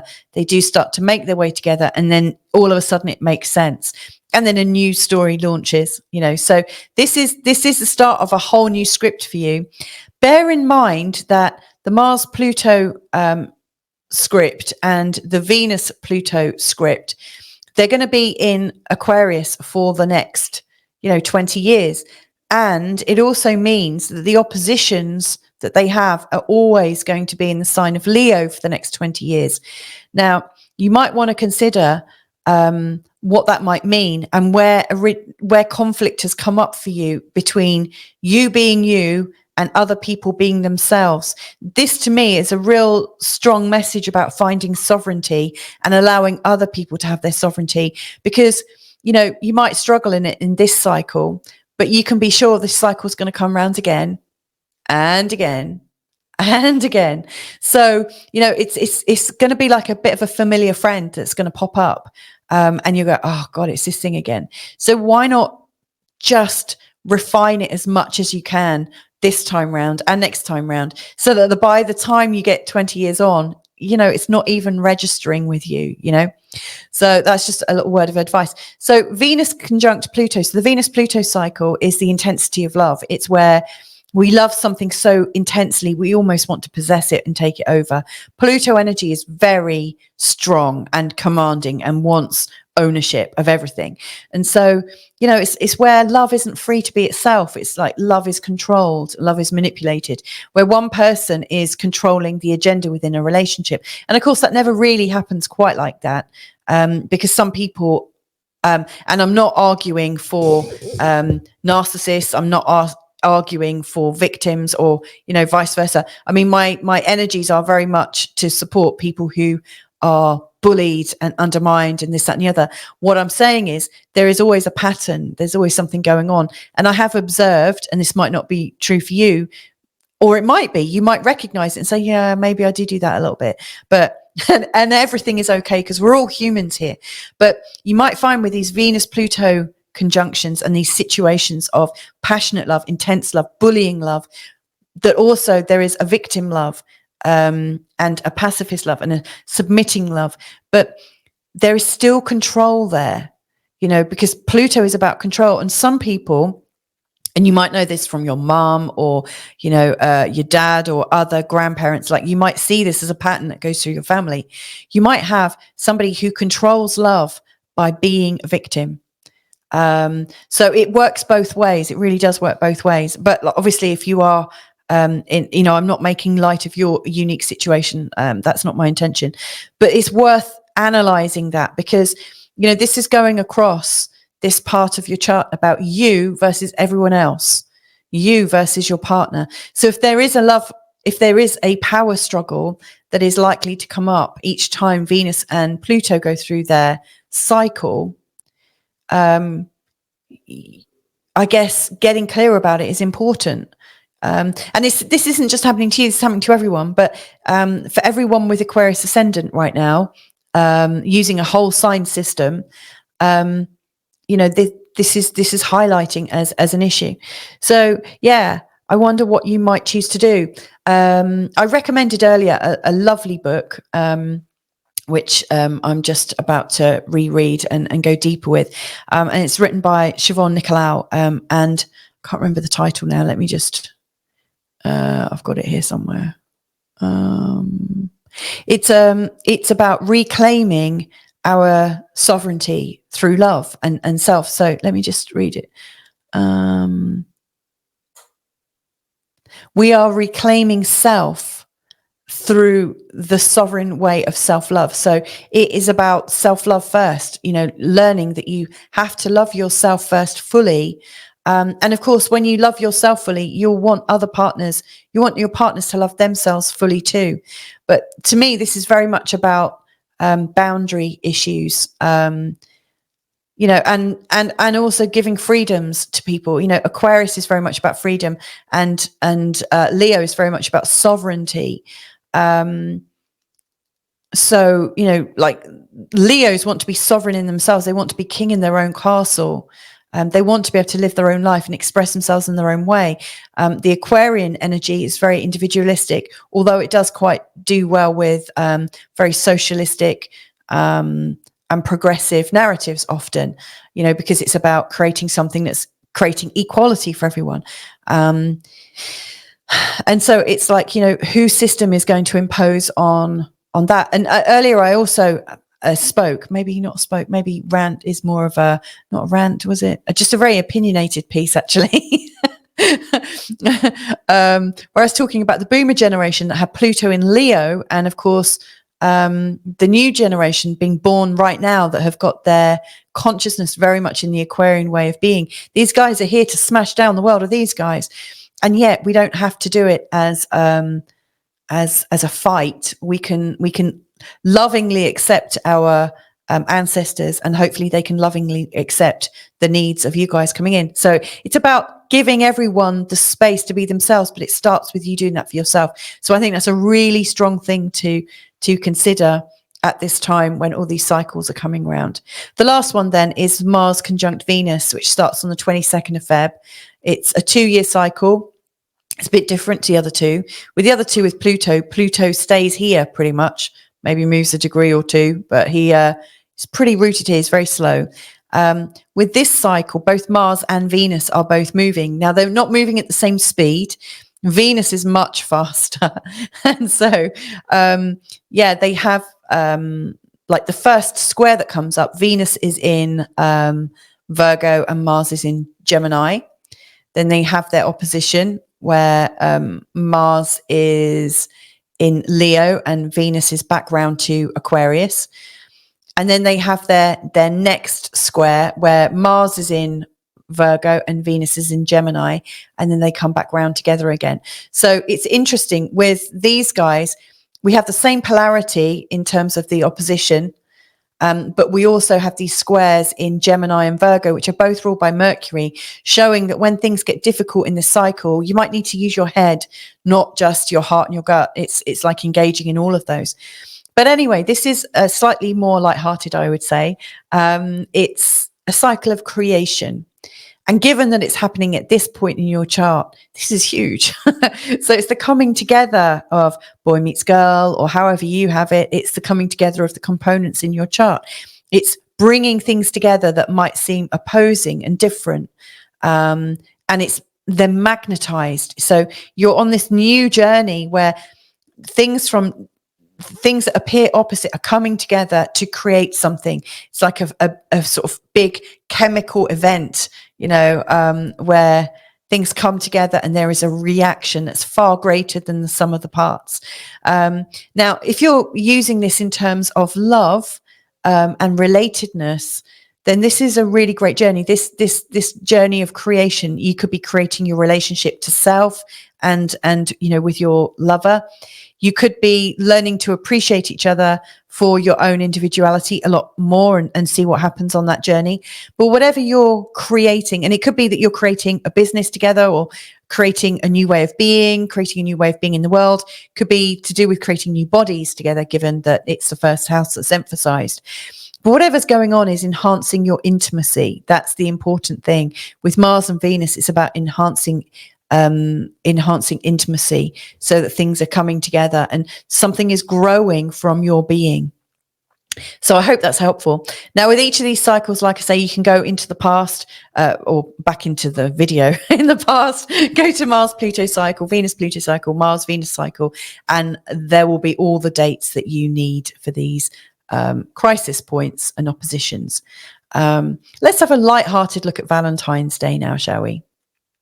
So Aquarius ascendant for Valentine's Day. It's a bit of fun. It's not serious astrology, but you never know. There might be a good message in there for you. So Mars, Pluto and Venus together, they are setting off a whole new dynamic for you.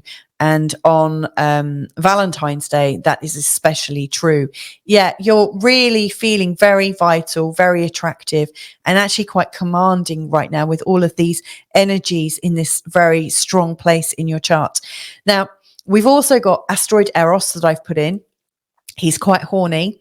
He's looking to connect. And asteroid Amor is our desire for pure love. It shows where we feel absolutely, like boy meets, the boy next door or the girl next door, that kind of idealistic love that you might have, you know, that one which is really good and wholesome. So it's like wholesome love and also this driving force to connect that's coming up. And it's showing up for you in the third house. So it's like the more you're out and about enjoying yourself with your lover, doing things like enjoying hobbies or seeing people and being social, the more you're doing that, the more you're actually creating a desire in your partner. And also really feeling the genuine openness and the purity of what you've got. So it's like the more you can feel the love of the pure love between you, and the more you're celebrating that in your community and being really social, the more the eros sexual urges are ramping up. Now, asteroid Psyche, she's really telling us what our soul is crying out for. You know, what are we missing in love? What would we really, really love? And it's interesting because she's in a bit of a lost place. It's not actually that easy to see. The 12th house is very much about the soul. And it might actually be that what's really missing is that sense of spirituality within your relationship. You know, you might be looking for a much greater purpose, and so that might be what you're calling out for. And that's unlikely to be met as a need or expectation on, you know, in a day. But it's worth just bearing that in mind, that as you feel like you two souls collided for an absolute special purpose and for a real reason, then that is the thing that really ignites it and sets it going. In terms of indicating who your Valentine is or how they come through, I'm guessing that it's someone very close to home. So anyway, Aquarius ascendant, have a fantastic day and hope to connect with you real soon. So Pisces ascendant, it's your time once again. And boy, this is quite an intense forecast. So in this first part, I'm going to be talking about the 3 beautiful, new, strong, powerful cycles that are all kicking off as of Valentine's Day. So I'm going to talk about the impact of those. And then I'm going to have a light-hearted look at Valentine's Day for you. So Mars conjunct Pluto on Valentine's Day. It's starting a 2-year cycle. So where are we? Here. Starting a 2-year cycle at 0 degrees in the sign of Aquarius. And this cycle is about taking action. It's about creating a deep change in yourself. It's about proving yourself. How much can you take? How much have you endured? And what you might want to do with that information. It's very much a fighting spirit and also a hero's journey. So I wonder what your hero's journey is about. That's my first question. Do you already know what your unsurmountable task is, that big journey that seems to be like a flipping great big mountain in front of you? I wonder what that is for you right now. So, you know, this isn't the first time that you've had Mars Pluto cycles ignite within your chart, but this is the first time it's happened in the sign of Aquarius. And every subsequent Mars Pluto cycle that starts within the next 20 years is going to be in this sign as well, in this part of your chart. So it's a familiar story that is building a picture in your life. So not only do I wonder what it is that you're creating for yourself, but as you're on your journey, you might think, okay, I'm going to get another iteration of this and another and another and another. So you might also choose to reframe this journey that you're on, and reframe it not from being a struggle, but from being a challenge that you're choosing to accept. It's like, oh, I've got this big problem, or wow, I'm invited to raise my game. I mean, that sounds so much better, right? So think about how you can be raising your game in a particular way over the next 20 years.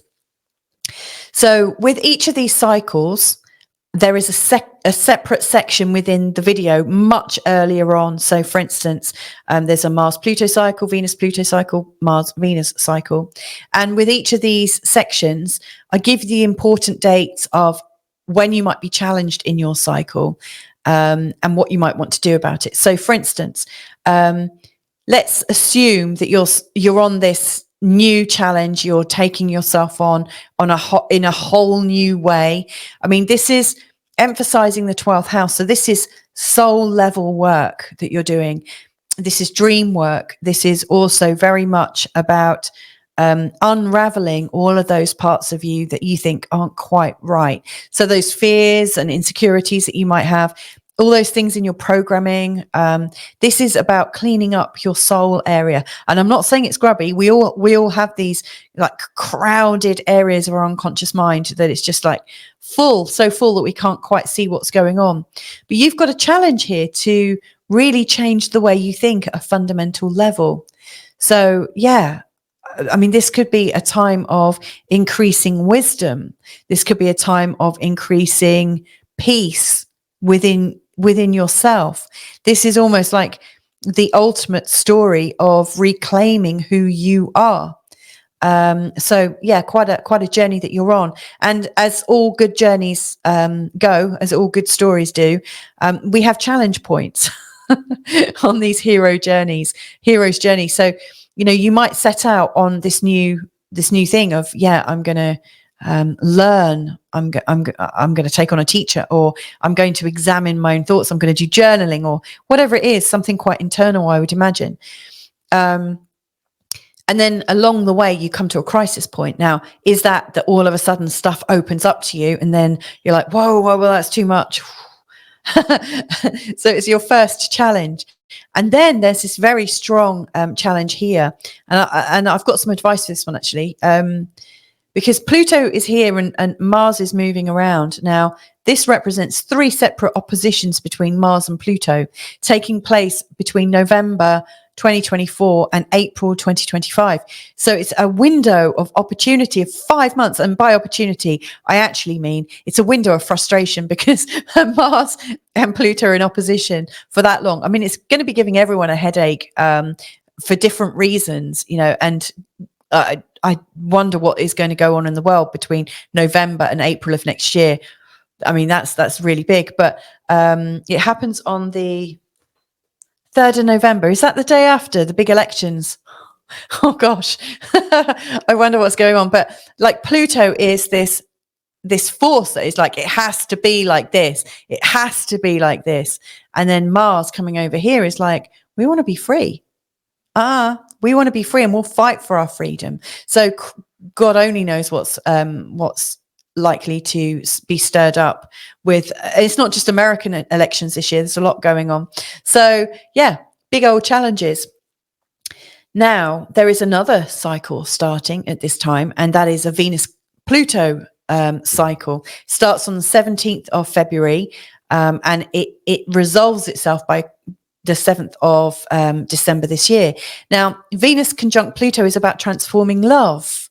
What a lovely thing. But I will say right from the get-go that Venus and Pluto in a conjunction can be a bit stalkerish. It can be a little bit too intense. You know, our emotions are so intense. We feel so much for somebody. We're so attracted to them. It's a powerful attraction. You know, it's almost like under your skin, if that makes sense.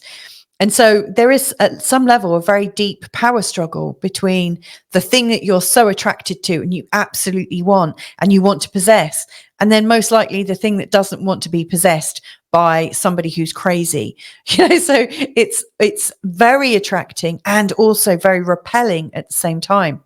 So yeah, there is this opportunity or invitation to examine where you need to transform love. Where are you holding on to love so much that you're crushing it and blowing out the light on love? How can you allow the lovers in your life the space to truly be themselves, to really show the world who they are, so that you actually know you're loving the true being that you think you're loving, not just the squashed, imposed upon person. Now, it's the same for self-love. It's the same for friends. It's the same for everything. So you might want to think about, what are you so massively attracted to that you're killing it with your huge attention? Now, this is also being focused internally. So you might also want to think, where are my unconscious thoughts killing a really great behavior? Or where are my unconscious thoughts sabotaging my efforts to a massive degree? So it might have something to do with a fear of love or an insecurity, that gets reawakened. But trust me, you've got time to work on it. I mean, this cycle zips round and then a new cycle starts. So again, it's really important with this placement in the 12th house that you get a good handle on it. And of course, with all these planetary pairings, once you get the energies calibrated to your energy field, once you start working with it beautifully, then things start to, instead of going down on the spiral, you're going up, and it feels really great. Now, the last cycle is the cycle of creation. It's that coming together. It's the opposites attract. It is a fusion point. And these are meant to bring two different sides of an equation together, intimately connected, where they're working together. They're equally involved. It's not one person and the other like being pulled in. It's both parties meeting and joining of free will. It's a lovely love story. It's boy meets girl, or however you have it in your worldview, but it's the coming together. And it is creative. So what are you creating in your life right now that has two facets that need to come together? Now, with this cycle, Mars and Venus are both moving, so neither planet rests here. This is just the starting point.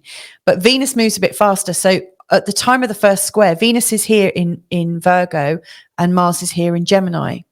And then they come into opposition. Mars has just got round to here in Leo, and Venus has already got round to here. And then they come up to their next square. So Venus has lapped Mars and is at Gemini, and Mars is in Virgo. So the squares that come up with the Mars-Venus cycle might very well need the head engaged in working this out, because both Gemini and Mercury are ruled by and Virgo are ruled by Mercury. So there you have it. There's a little bit about these cycles that are starting in this very intimate part of your chart. Now, the 12th house, I also say, it's the place of our unraveling. It's the place where we like metaphysically or metaphorically die. I'm not saying it is your death, but it's a place where you might be like clearing up all of your karma, working on where you might be.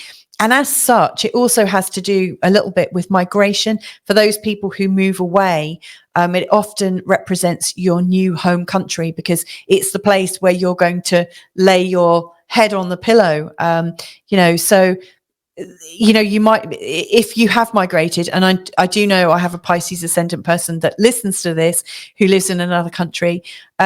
This can be the struggle to feel accepted, the struggle that you go through as you're connecting your country of origin and your cultures and these new ones. So this is a very, very dynamic place for this very deep and personal change to take place. So I hope that's helpful. And don't forget to have a look at the previous sections to see how this plays out. Anyway, let's have a little bit of light-hearted fun. So this is Pisces Ascendant Valentine's Day. Now, I've put in Mars, Venus, and Pluto here. This pink dot is to represent them coming together around the time of Valentine's Day. And it's really showing this sense of intense yearning and burning sort of passions that you're kind of secret about. You're keeping it to yourself. And it could be that you're just putting lots of love into you, which is wonderful, might I say. But we've also got these asteroids being playful. We've got asteroid Eros here, who is really wanting to get physical. He sees what he wants to get it. Eros is very much about physically satisfying our urges. Asteroid Amor is very much about pure love, and like the boy meets girl love, the boy next door, that sense of we were destined to come together. And so you may well sort of feel the combination of those energies. Now, these are showing up in the second house, showing that you really need to feel valued enough.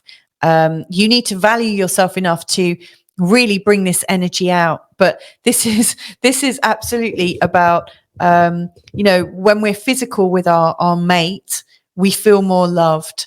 And when we are physical with our mate and feel more loved, we value ourselves better. And it's a self-fulfilling prophecy, because if you create that sense of love for yourself, the chances are a mate's going to come your way as well. So, you know, it's a sort of exciting little area there. Now, asteroid Psyche, she is really a message from soul or spirit, or, you know, whatever it is, that inner child that actually wants more, but maybe can't articulate quite what they're looking for. So what you might be looking for in terms of recognition, or you know, what you're looking for from your mate in terms of validation, is the sense that you are part of a global vision, that you are part of, like, you have a real purpose in being here. You're meant to be here, you know, at this time. You're part of the world's story at what I think is quite a critical time in world history. So, you know, you're yearning to know of the specialness and the rightness of you being here. And that helps you also to feel very loving. And then asteroid Valentine is showing up in the 3rd house, which is the place where we go out and have fun. It's the place where we're lighthearted, where we meet with friends, and also might describe who we might be meeting. So if you're single, you know, really fully acknowledge who you are and love and accept who you are to the best of your being. Recognize that you're meant to be here. You're on a mission. Your energy is needed here.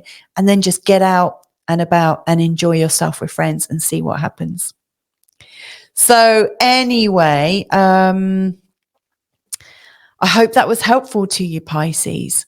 So that's the end of another quite long video where I've explored all sorts of different things that fascinate me with astrology, and I hope it's been helpful for you too.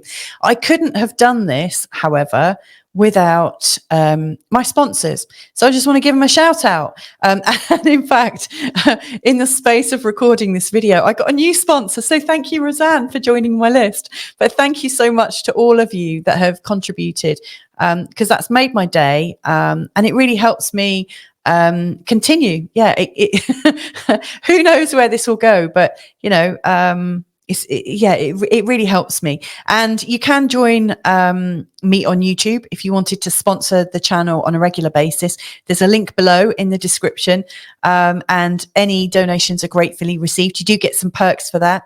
But anyway, during this recording, because I was talking about love so much and the transformation of relationships, I just felt really overwhelmed. And I realized that on my own journey, this is a personal share here, I realized on my own personal journey that in the last couple of years, I've not been valuing myself enough, and that I felt really quite insecure at times. And hearing all these forecasts and creating the forecasts, I started to get into the vibe of love. It's almost like, and you know, if you speak to a coach or like a hypnotherapist, like when they're working with people, they start to pick up on the programming and it makes changes in them. I was feeling this uplifted message, and I just had to stop recording and go and give my husband a lovely cuddle. And that I just like spent 3 hours just being held, and I really needed it, really needed it. And so I'm so grateful to you, Carl. Thank you. Yeah, feeling the love. And yeah, I did mention earlier on that there was this book that I started reading, and I'm actually going to get much deeper into. But I was having a conversation with Siobhan Nicolau. I've interviewed her before. In fact, I'm going to put links below to some of the videos we've done together on my other channel called The Barefoot Broadcast. But, you know, Siobhan speaks passionately. She comes in very clearly through spirit. But she talks very much about reclaiming our sovereignty. And we do that through self-love. And it's a really strong message. And as I went through this whole video, that just became more and more apparent. So anyway, what I really wish for all of you throughout, you know, throughout this whole video, my whole intention is that you absolutely feel how necessary and you are to be here right now, and also how loved you are. There'll be so many people in your life. You won't even realize how many people that you touch and move and inspire on a daily basis. And if one person was just to let you know that, you might be so surprised. You might be really moved to know that other people hold you in high regard. It's really important with these cycles, with Mars and Venus and Pluto, that we give ourselves a break, because it's very easy to go to the dark side. But this is a very strong energy coming in that we can use to really heal ourselves. So anyway, sending you love wherever you are in the world. From here, me in Portugal with my kind of wild hair from having a cuddle with my husband. But anyway, lots of love to you. See you another time. Bye for now.